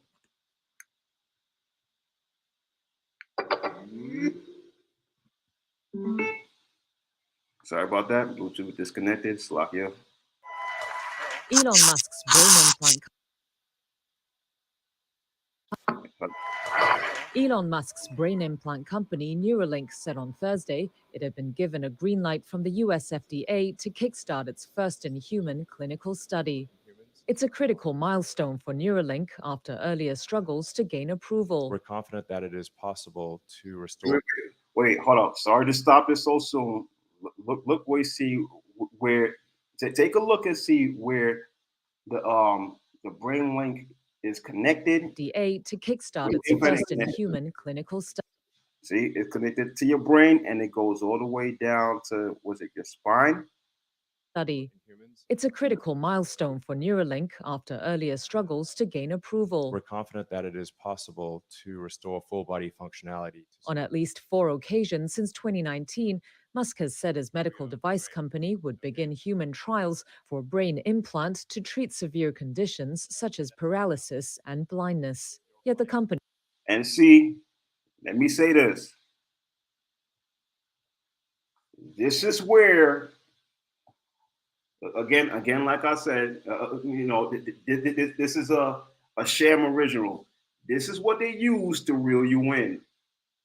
That this whole Neuralink thing could be used to treat certain conditions. Like if you have a loved one that's blind, or you have a loved one that's paralyzed from the waist down, from the neck down, have them volunteer to be pretty much crash test dummies for the Neuralink, or probably wait till they actually work out the kinks and it actually works now. So now you be the first in line, and say, God forbid, like you have a son that's paralyzed from the waist down. Oh, I need the Neuralink for my son. You understand what I'm saying? That's how they reel you in. Come with something, this could be used to treat such and such. Let's continue. Musk has said his medical device company would begin human trials for a brain implant to treat severe conditions such as paralysis and blindness. Yet the company only sought Food and Drug Administration approval in early 2022 and the agency rejected the application, sources linked to the company told Reuters in March. The sources said the FDA had pointed out several concerns to Neuralink that needed to be addressed before sanctioning human trials. They include the device's battery, as well as safety issues surrounding its wires and the protection of brain. The sources said the FDA had pointed out several concerns to Neuralink that needed to be addressed before sanctioning human trials. They include the device's battery, as well as safety issues surrounding its wires and the protection of brain tissue. Thursday's FDA approval comes as And see, that's the thing, because like with a lot of batteries, after a while, batteries, run out, batteries can leak and stuff like that. So that is a safety issue. Let's continue. U.S. lawmakers are urging regulators to investigate the oversight of animal testing at Neuralink. The company has already been the subject of federal probes, including at least one linked to animal testing and treatment. Which is true, because when they first came out with news of it, I think right around 2020, I think right around when COVID happened, if I'm not mistaken. When they first came out with it, right around 2020, with the news of this whole Neuralink thing, I think that, if I'm not mistaken, the first test subject was a pig. You understand what I'm saying? So yeah, they did animal testing for it. So now they're about to go on to humans. All right, let's continue. In a tweet on Thursday, Neuralink said it was excited to share the news of the Neuralink treatment. In a tweet on Thursday, Neuralink probes, including at least one linked to animal testing and treatment. Side of animal testing at Neuralink. The company has already been the subject of federal probes, including at least one linked to animal testing and treatment. In a tweet on Thursday, Neuralink said it was excited to share the news of the approval, but that it's not yet recruiting for a clinical trial. Over the years, Musk has publicly outlined an ambitious plan for Neuralink. He envisions its devices to cure a range of conditions, from obesity, autism, depression, schizophrenia, to enabling web browsing and even telepathy. And see, that's another thing that they could use to reel you in. That's another thing they could use to reel you in. Obesity, okay, you want to learn how to get skinny and stuff like that. You put in this, you take that, that Neuralink chip, and now the thing programs you to not want to eat as much and stuff like that. You know what I'm saying? And this right here is a touchy subject. A lot of us folks, have folks out there, loved ones with mental issues. You know what I'm saying? Schizophrenia, like you just said. Bipolar. You know what I'm saying? Bipolar disorder. BPD, borderline personality disorder. You know what I'm saying? Narcissistic personality disorder. Schizoaffective disorder.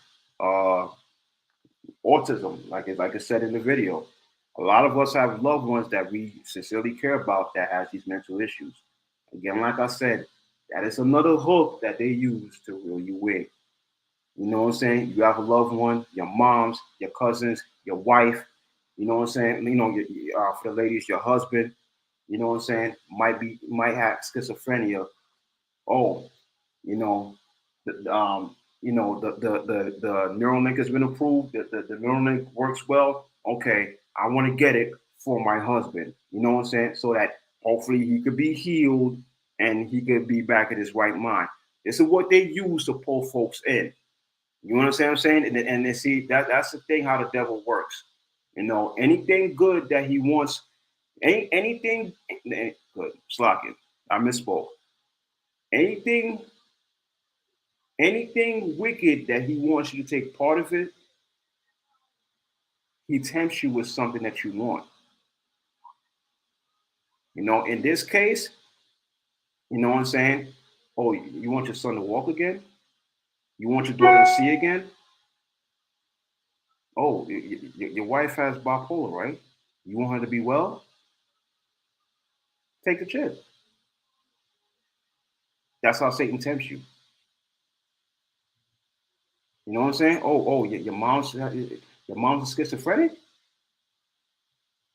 Here, take the chip. You know what I'm saying? Bring her here, install the chip in her. Bring your wife here, install the chip in her. You know what I'm saying? We can make her whole. Basically, what they're doing is that Elon Musk is basically playing God. He's acting like he's the Most High. You know what I'm saying? He could heal you of all your infirmities. He's basically playing God. He's basically playing the Most High, which is blasphemous. You know what I'm saying? Let me know in the chat if you guys agree or disagree. That's basically what's happening. He's basically playing God. He's basically playing like he's the Most High. You know what I'm saying? And a lot of folks, sad to say, a lot of folks, especially a lot of our people, they're going to fall for it. They're going to fall for it. I'm sorry. I let out the deep side because, like, like the heaviness that weighs on my spirit of the wickedness that's coming, and that me, as a man of understanding, I already know a lot of people won't get caught up in it. All right, let's continue.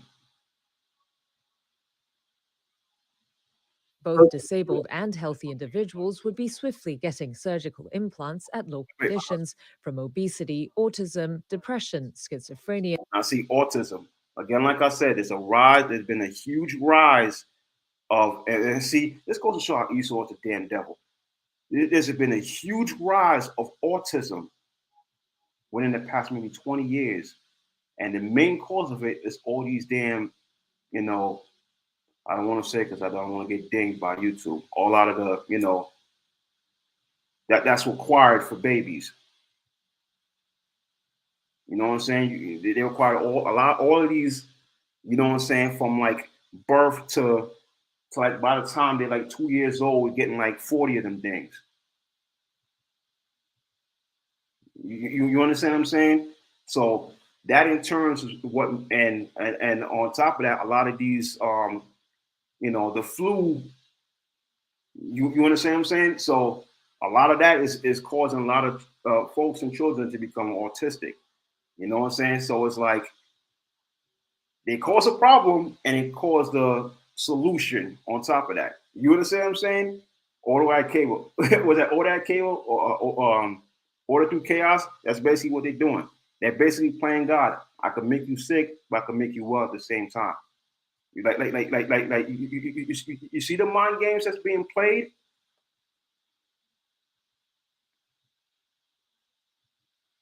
Visions its devices to cure a range of conditions from obesity, autism, depression, schizophrenia, to enabling web browsing and even telepathy. And that both.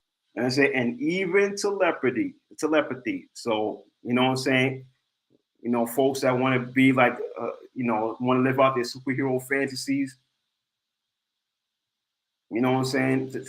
So live out their Marvel comic fantasies, or I could read my girl's mind, or I could read my children's mind, see what they thinking. You know what I'm saying? Like, and a lot of folks gonna give into that nonsense as well. You know what I'm saying? And the whole thing, and what did he say right before that? To surf the web. So now these, if that thing picks up, these might not be needed anymore. Now you can surf the web right in your own head. You see that? And they kind of sort of show you that in, I don't know if you guys see it, the second Total Recall, the remake that came out around like 2011, 2012. You know what I'm saying? It's like a Total Recall remake, not the original one with Arnold Schwarzenegger back in the 80s and 90s. There's a remake that they did back in like 2011, 2012, and that one, the chip, there it, I might get date, was that in a person's hand, and from that they could like, let's say you want to search the net and pick up Google something real quick. You do that, and you see like a whole screen that will interface that will pop up, and you could all through your hand. And what the guy eventually had to do, because that was also your phone too. You got to call somebody. You know what I'm saying? You could do it through that. What a guy ended up had to do, he had to dig in his hand and like pull the chip out in order for him to to go about undetected by the people, which was the government that was after him. You know, slight spoilers, but if you get a chance, watch that. The Total Recall, the remake, not the original. But let me finish this off and let's continue. Both disabled and healthy individuals would be swiftly getting surgical schizophrenia to enabling web browsing and even telepathy, and that both disabled and healthy individuals would be swiftly getting surgical implants at local centers. Neuralink and the FDA did not immediately respond to a Reuters request for comment.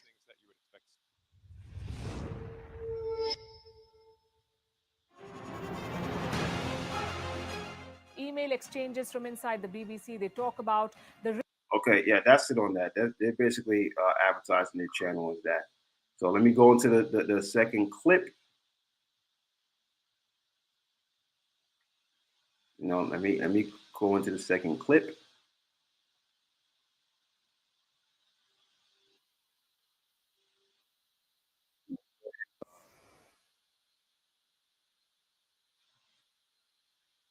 Basically, you're pretty much talking about the same thing. You know, that you know what this whole thing is about. And I'm gonna give my breakdown of what this thing really means. You know what I'm saying? It's something that we all gotta pay attention to. Because listen, I'm gonna say, give it a little slight spoiler. The first and the third story of today are connected. It's all gonna tie together. Just bear with me. Let me just breeze through this, and I'll make the connections, read scriptures, and we out of here. All right. This is from the channel. What's it? Weon. You know, it's I think it's an East Indian channel, East Indian news channel. It's pretty much what Russia Today was before. You know what I'm saying? I think a lot of folks say, and I think there might be some truth to that, Russia Today kind of got watered down, and it kind of got like heavily shadow banned on YouTube. So now the next best thing is Weon. You know what I'm saying? So you other players is talking about the same thing. Neuralink, Elon Musk brain implant project approved for human testing. You know what I'm saying? And this is from 3 days ago again. 3 days ago, like the last video. I'm gonna play it, I'm gonna chime in. Next, we have big news coming up from... Wait, hold up. Next, we have big news coming up from the tech world. Elon Musk's Neuralink has received the green light from the U.S. Food and Drug Administration for its human trial. This is a big... And see, that's the wild shit. That shit got the green light by the Food and Drug Administration. That is insane. So basically, you're saying Elon Musk is low-key a doctor. That's basically what you're saying. Because the only thing the only thing that gets approved by the FDA is actual food and drugs, aka medicine, you know, or you know, the pharmaceutical drugs. You know what I'm saying? Which is basically witchcraft, because the word pharmaceutical goes in the word pharmakia, which means, you know, witchcraft. You're basically casting a spell. So he's basically saying that Elon Musk is a doctor, or witch doctor, basically. All right, let's continue. Big deal because the brain implant comes light from the U.S. Food and Drug Administration. Right again. Next, we have big news coming up from the tech world. Elon Musk's Neuralink has received... Next, we have big news coming up from the tech world. Elon Musk's Neuralink has received the green light from the U.S. Food and Drug Administration for its human trial. This is a big deal because the brain implant company earlier faced many struggles to gain approval. Right now, the company is playing its cards close to its chest, but it did mention that it has not begun recruiting and will provide more information soon. Musk believes brain implants could cure a range of conditions, including obesity, autism, depression, and schizophrenia. It was only... And again, this is how they reel you in. When Satan wants to tempt you, he'll tempt you with stuff that you desire. Again, many of us, we have family members and loved ones that are mentally ill. Or your wife has depression, your husband has depression, bring them in if we got this Neuralink for that. Or you can have this Neuralink for the low price of whatever they want to, you know what I'm saying? Or it may not, you may not have to pay out of pocket with that. It may be where if you got good health insurance, you know what I'm saying, your insurance will pay it. Just come in and have your doctor just implement it right there, and you know what I'm saying? Bye-bye depression. Bye-bye schizophrenia. You understand what I'm saying? And that's how they're gonna get people. A lot of folks that's wishing and hoping that, wishing and hoping that the Most High was to heal their loved ones of their infirmities, and then they turn to see Elon Musk got, what seemed to be the answer to their prayers, and they're gonna turn to him instead. You know what I'm saying? And a lot of folks gonna go give in and get that, not knowing what that thing could ultimately lead to. You know what I'm saying? That's how they will you in. Let's continue. I'm gonna just breeze right through this. Chest, but it did mention that it has not begun recruiting and will provide more information soon. Musk believes brain implants could cure a range of conditions, including obesity, autism, depression, and schizophrenia. It was only last year when he said that he was so confident in the device's safety that he would be willing to implant them in his children. But it has not been an easy journey for Neuralink. Musk, which is bullshit. We know good and damn well he's not going to implant them shits in his own kids. That's BS. Had predicted human trials 4 times since 2019, but only applied for FDA approval in early 2022, and the application was initially rejected. According to reports, the FDA was initially concerned about the device's lithium battery and wires inside the brain. And see, that's another concern. These damn wires, the lithium batteries. You know what I'm saying? Like you see a lot with a lot of these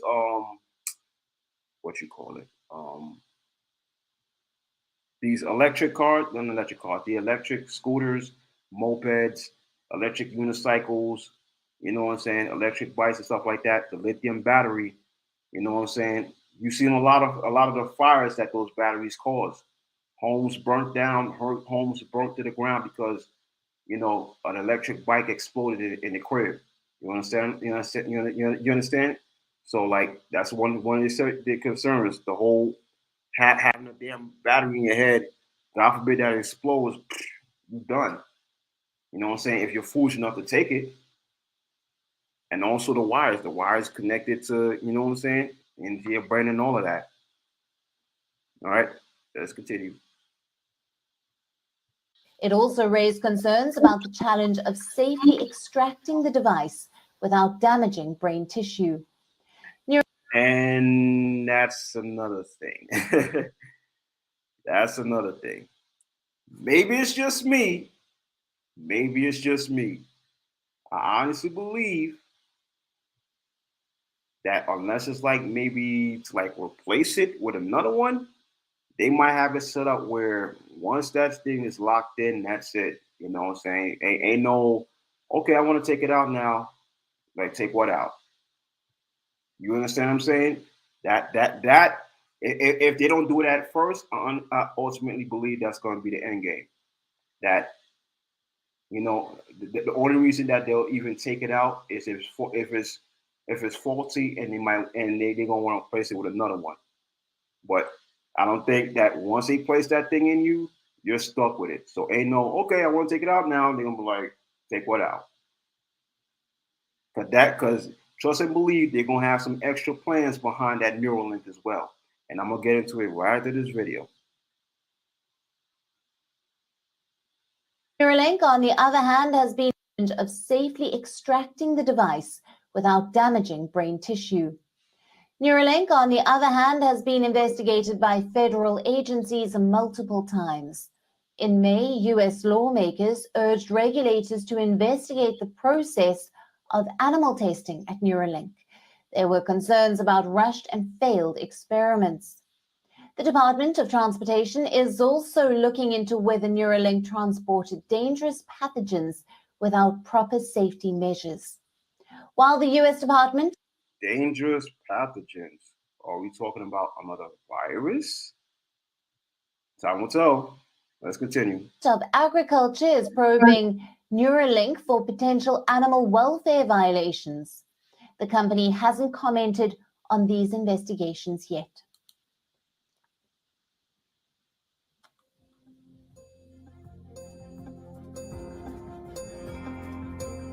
All right, so that's basically. We are now available in your country. Download the app now. Get all the news on the move. And that's it on that. So that's basically, that's basically me. The news for the day, the whole Neuralink thing. And again, like I said, listen,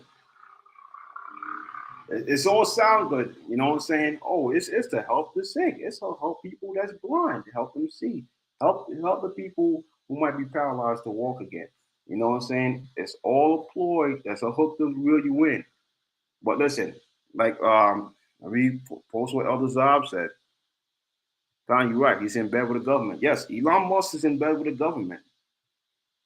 And trust and believe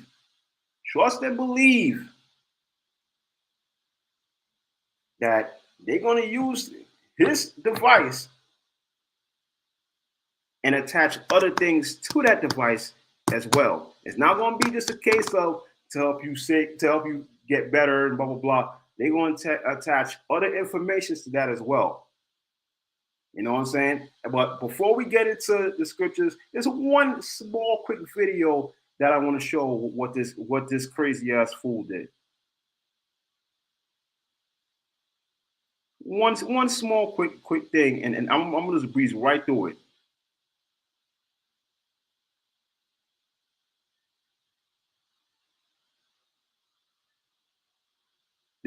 What this whole goofball thing did. This whole goofball guy did.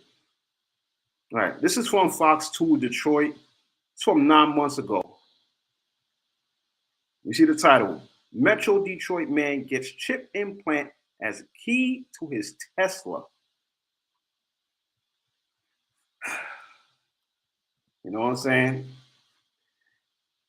The joke writes itself. Let's continue. Let's go. What gave you the idea that you wanted to really be a walking computer? Wait, hold up. So I've always been a tech enthusiast. What gave you the idea that you wanted to really be a walking computer? So I've always been a tech enthusiast, and I always try to be on the cutting edge of technology. So that drove Brandon Delali to do what some might believe only takes place in a science fiction movie. It gets inserted into your skin. A chip, and not the type you eat, but a microchip, has been implanted in Brandon's left hand. This one is just a little guy right there. Yeah, I see that right there. Yeah. Definitely. So after that was inserted and the swelling went down, I'm able to open up the front and back door to my house. I can walk up to people and have them tap their phone to my hand and instantly transfer my contact information, my portfolio, my COVID vax card. But Brandon got to thinking. Whoa, you hear that? You guys hear that? His vax card. You understand what I'm saying? Like, this is all tying together, guys. This is all tying together. You know what I'm saying? To have, you know what I'm saying, the CHIP that got all your stuff on it, your keys, your information, this, that, and the third. Like let's say, you know what I'm saying, you business networking, you have someone scan the chip, scan the chip in your hand, boom, they could get your LinkedIn. You understand what I'm saying? This is all tying into what the government is ultimately going to push. Let's continue.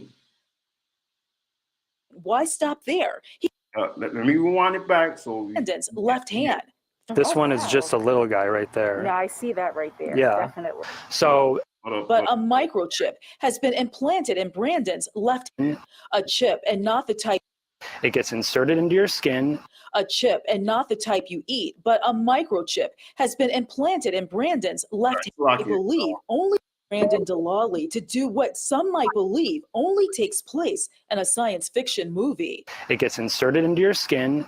A chip, and not the type you eat, but a microchip, has been implanted in Brandon's left hand. This one is just a little guy right there. Yeah, I see that right there. Yeah. Definitely. So after that was inserted and the swelling went down, I'm able to open up the front and back door to my house. I can walk up to people and have them tap their phone to my hand and instantly transfer my contact information, my portfolio, my COVID vax card. But Brandon got to thinking, why stop there? He's got two hands, right? And plenty of room for more chips.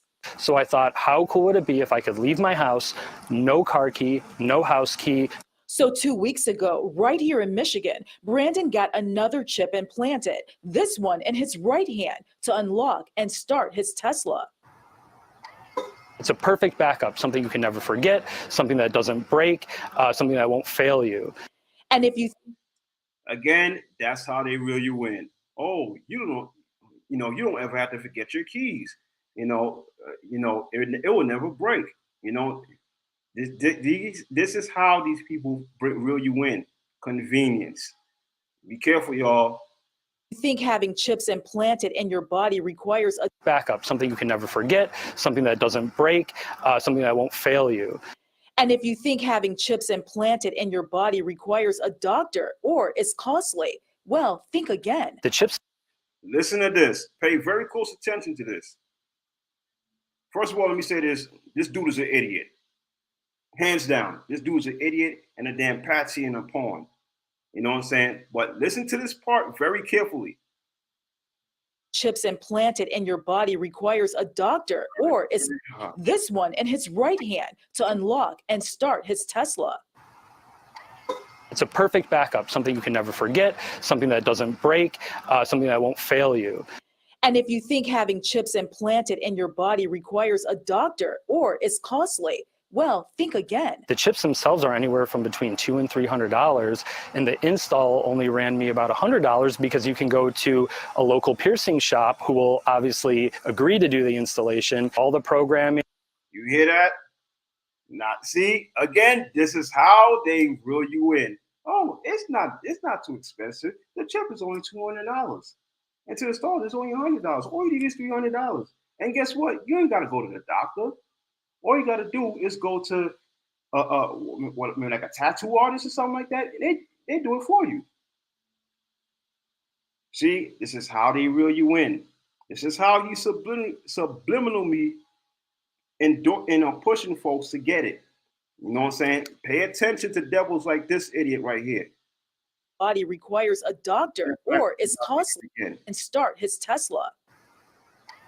It's a perfect backup, something you can never forget, something that doesn't break, something that won't fail you. And if you think having chips implanted in your body requires a doctor or is costly, well, think again. The chips themselves are anywhere from between $200 and $300, and the install only ran me about $100 because you can go to a local piercing shop who will obviously agree to do the installation. All the programming and coding of putting the apps on the chip, that's all done by me. Moving forward, Brandon is thinking about having other chips implanted in his body. So it'll be inserted right under or right over your breast, and then you can tap your phone to your chest and instantly get temperature readings. And with all this talk about chips, Brandon hopes the chip for the Tesla gets the attention of you-know-who. It would make all this worth it if maybe just like a thumbs up from Elon or something, or a simple emoji. I don't know, that'd be pretty cool. In Oakland County, Ingrid Kelly, Fox 2 News. That dude's an idiot.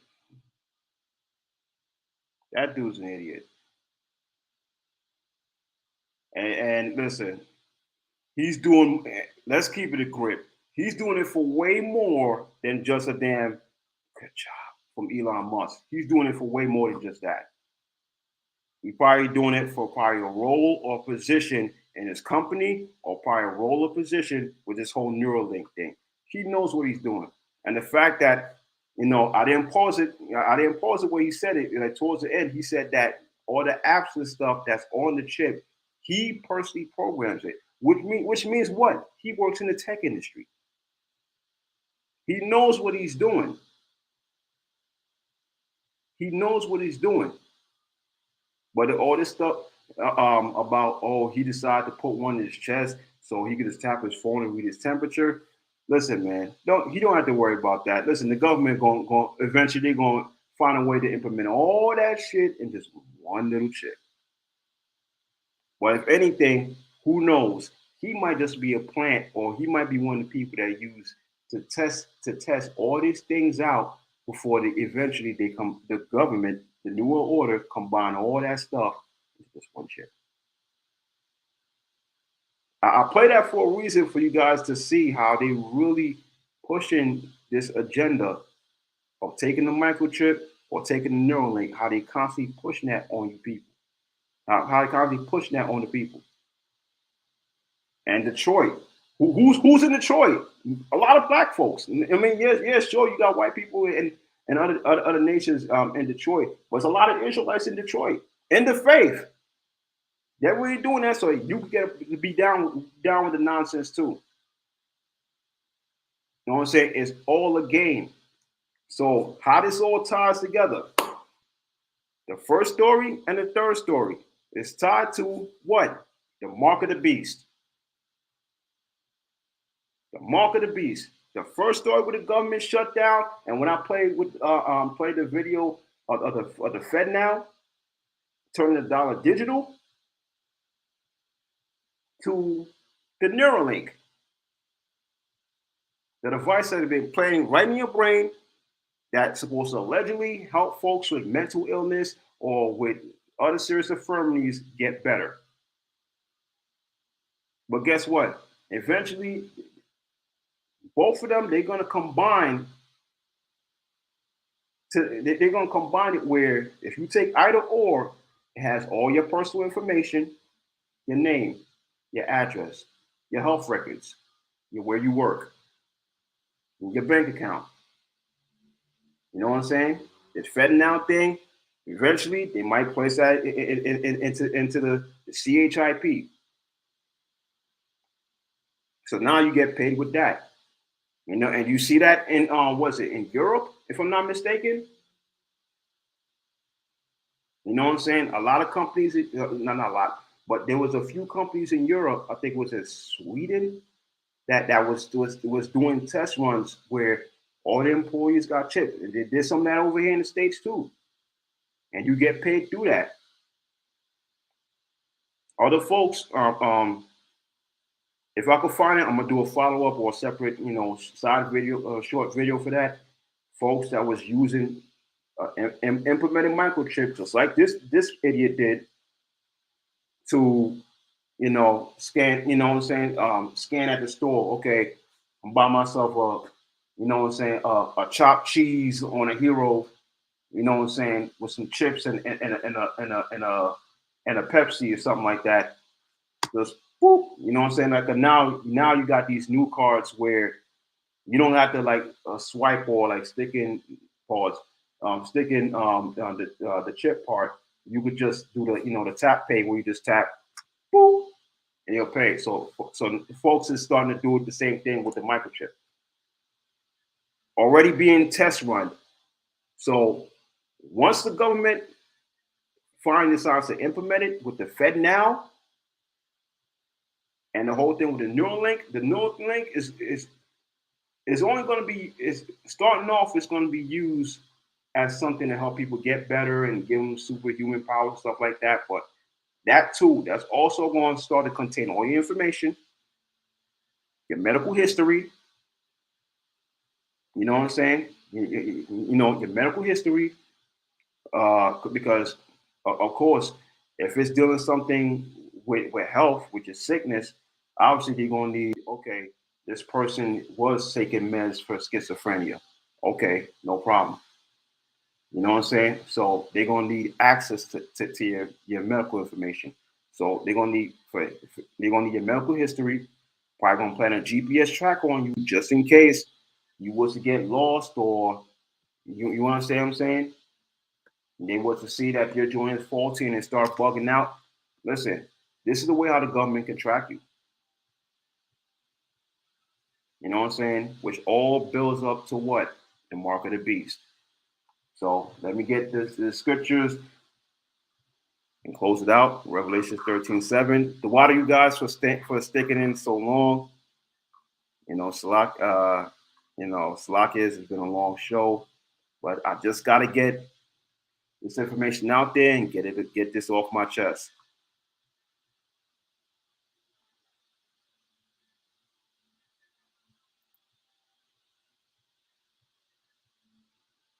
Revelations 13, verse 7. Matter of fact, verse 16. Revelation 13:16. And he causeth all, both small and great, rich and poor, free and bond, to receive a mark in their right hand or in their foreheads. This is where we're slowly but surely approaching. You know what I'm saying? You saw the what's thing with this fool voluntarily implementing multiple microchips into his hand. You know what I'm saying? And the thing with his left hand, but you know what I'm saying? A lot of other folks that was tested out, they did it in their right hand. Or in their foreheads with the thing with the Neuralink. All these wires that plug into your head and stuff. And verse 17, and that no man might buy or sell, save he that have the mark, or the name of the beast, or the number of his name. That again, listen, that's ultimately is the end goal of the elites. That's ultimately the end goal for the elites. To make it where you can't do a goddamn thing unless you had that remark. Unless you had that chip implemented with you. Or you want to go to the store, you want to buy a turkey and cheese hero, you won't need that chip. You won't need that FedNow. All this is done by design, man. All these test runs, all these news stories that you see, a company in Arizona, I think, I want to say Colorado, a company in Sweden, they test running, having all the employees chipped. All of this is done by design. All this is a test run. You understand what I'm saying? And the people who are designing these programs, they're all, you know what I'm saying? A lot of them are working for the government. A lot of them are, a lot of them are working for the government or giving the information back to the government. Because guess what? A lot of government, the government, the elites, they hire folks on the tech field. They hire folks in the tech industry as well. And the folks in the tech industry are the people who deal with the microchip, that deal with the Neuralink. This is all done by design. This is how it all comes together. So let me read the scripture again. Verse 13. It's like it. And he does great works. It's like it. And he doeth great wonders.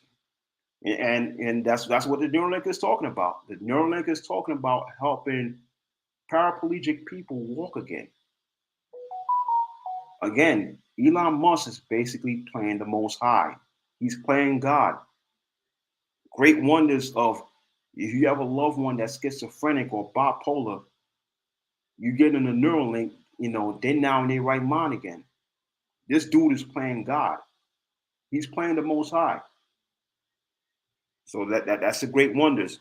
So that he maketh fire come down from heaven on earth in the sight of men, and deceiveth them that dwell on the earth by means of miracles which he had the power to do in the sight of the beast. And those are the miracles. Help the blind see. Help the paraplegic walk again. Saying to them that dwell on the earth that they should make an image to the beast, which they have wounded by a sword and did live. And he had power to give life unto the image of the beast, that the image of the beast should both speak and cause that many that would not worship the image of the beast should be killed. You know what I'm saying? This is the end game. If you ain't down with the program, you about to get put to death. And I'm going to say this, maybe, my personal opinion, it's not a doctrine.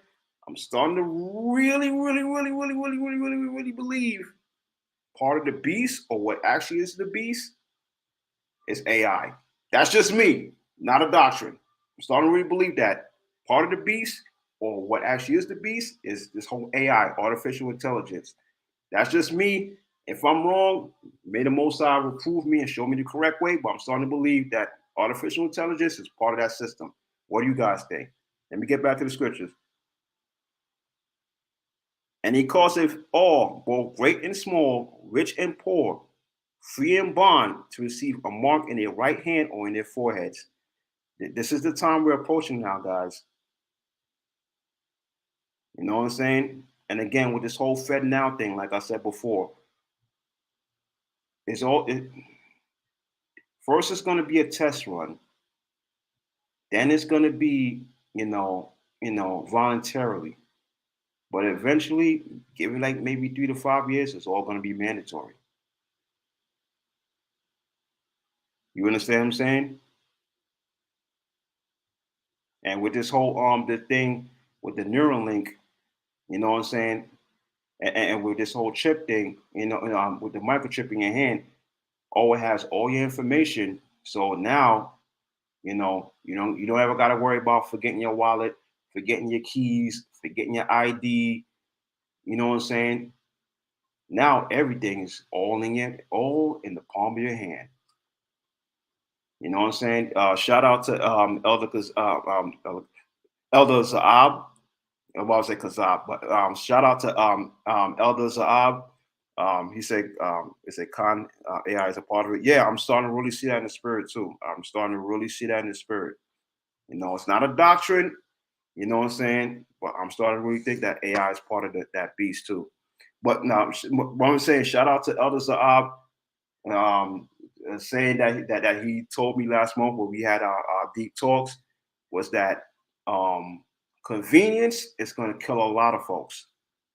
You know what I'm saying? Convenience is going to kill us all. You know what I'm saying? And that's the main thing that they're going to do with this FedNow program and with this microchip, when they put everything into your hand and stuff like that. Convenience. You don't have to worry about forgetting your wallet again. You don't have to worry about, oh, my bank card expired. You understand what I'm saying? Oh, my bank card expires May 31st, 2023. So June 1st, it won't be no good. You got a chip in your hand, you ain't got to worry about that no more. You understand what I'm saying? You don't got to worry about forgetting your keys like you see this fool did, logging into it, opening the door for his Tesla.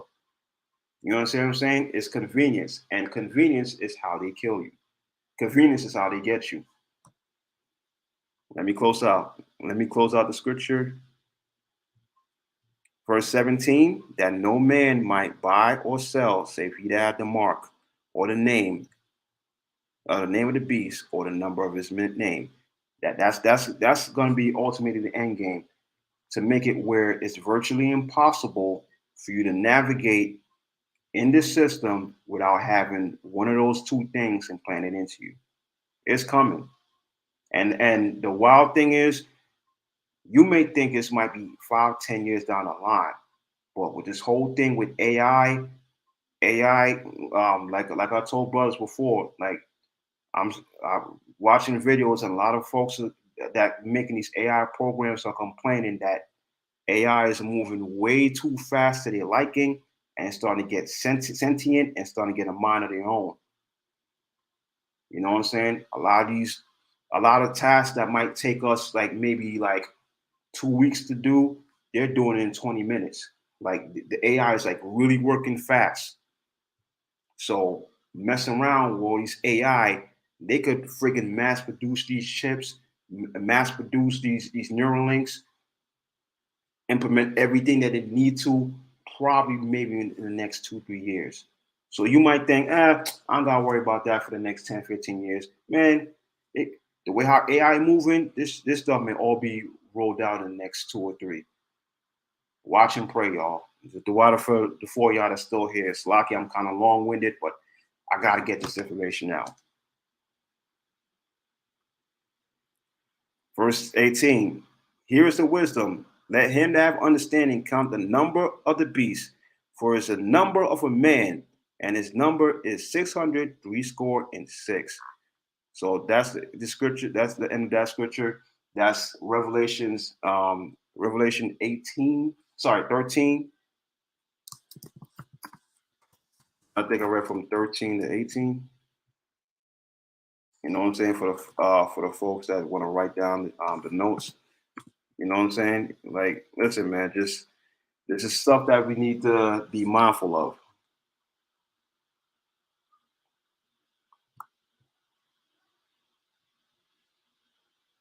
And let me bring out these couple scriptures before I close it out, before I close the show. Revelation 14. This is going to be the judgment for the folks that actually take this chip, to take this, take the CHIP or the Neuralink. Revelation 14, let me start at verse 6. And I saw another angel fly in the midst of heaven, having the everlasting gospel to preach unto them that dwell on the earth, and to every nation, kindred, and tongue, and people, saying with a loud voice, fear the Most High, and give him the glory, for the hour of his judgment is come, and worship him that made heaven and earth and sea, and the fountains of the waters. And they follow another angel saying, Babylon is fallen, that great city, Babylon meaning America, because she had made all nations drink the wine of the wrath of fornication. And the third angel followed them, saying with a loud voice, if any man worship the beast and his image and receive his mark in his forehead or his hand, the same shall drink the wine of the wrath of the Most High, which is poured out without mixture in the cup of his indignation. And he shall be tormented with fire and brimstone in the presence of the holy angels and in the presence of the Lamb. That is judgment for whoever takes this stuff. Whoever take the Neuralink, whoever take the CHIP, you know what I'm saying? There's your judgment. Your judgment is coming. You know what I'm saying? That's how all this stuff ties together. Maybe not the second segment, but the first and the second, the first and the third, that's how they ties together. You know what I'm saying? What's going to be a solution to this this government shutdown, the raising the debt ceiling? What's going to be the ultimate solution? Instead of print more money and raise the debt ceiling, turn the money digital. First, we let the people play around with it. After a while, we enforce it. You got to have this if you want to navigate through our system. And after that, the Neuralink, the microchip. So now, the money digital, guess what? The chip is digital. Everything is all connected together. So now, you don't have to use a debit card no more. You could go in, boop, use your right hand. You know what I'm saying? It's all ties together. But let me read that verse again for the judgment. Let me read from verse 9 again. Revelation 14 and 9. And the angel and the third angel follows, saying with a loud voice, if any man worship the beast in his image and receive his mark in his forehead or in his hand, the same shall drink the wine of the wrath of the Most High, which is poured out without mixture into the cup of his indignation. And he shall be tormented with fire and brimstone in the presence of the holy angels and in the presence of the Lamb. And verse 11, and smoke of their torment ascend up forever and ever, and they have no rest day nor night, who worship the beast and his image, and whosoever receiveth the mark of his name. Verse 12, here is the patience of the saints. Here are they that keep the commandments of the Most High and the faith in Hamashiach Yahushua. You know what I'm saying? So that's it on that. Revelations 14, started at 9. Slack it. starting from verse 6 to 12. You know what I'm saying? For folks who might be wondering. You know what I'm saying? That right there, that's a judgment of those who decide to take it. All right, so I'm gonna go to the comments. One Dimension says Rise of the Machines. Yeah, basically, that's basically what it is. Yeah, Rise of the Machines. AI is getting very, very advanced to the point where some of their creators and I'm talking about like the chat GPT and all them other programs like it. Some of the folks are saying like, yo, this AI is getting a little too advanced for their liking. Or as Benjamin would say, you're too far what? Meaning like you're getting ahead of yourself. You know what I'm saying? Like, you're getting out of, pocket or out of boundaries. You're going further than what you're allowed to go. You know what I'm saying? A lot of them are starting to say the same with AI. Yeah, he said Second Timothy 2:3. Let's get that real quick. So yeah, man, this is just for folks to keep the faith. You know what I'm saying? So listen, it's gonna get hard out here, man. You think everything we're going through right now is hard? It's gonna get worse. You know what I'm saying? And with this whole new money system about to come in, a lot of us might have to be like, hey man, listen, I'm out. See y'all. You know what I'm saying? You might have to tell your mama, you might have to tell your kids, you might, be like, yo, man, it's been fun. I'm out. I'm going off the grid. You understand what I'm saying? So let me get these couple scriptures and let me close it out.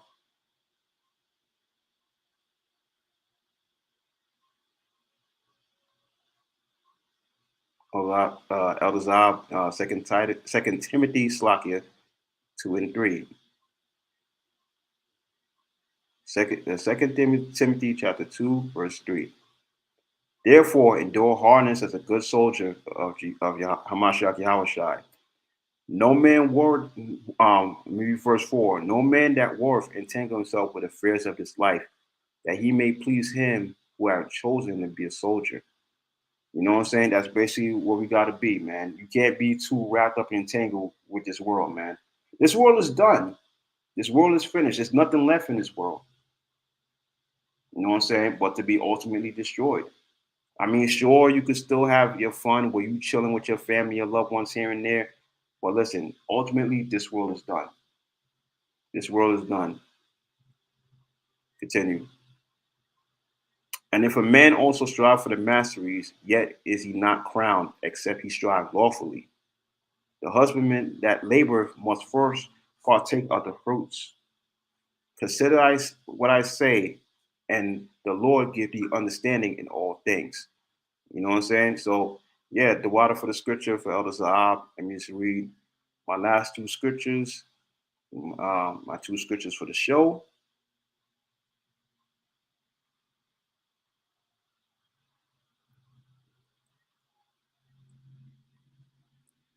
You know what I'm saying? For a script, if you guys got any more scriptures to throw, throw it, throw it on the comment board.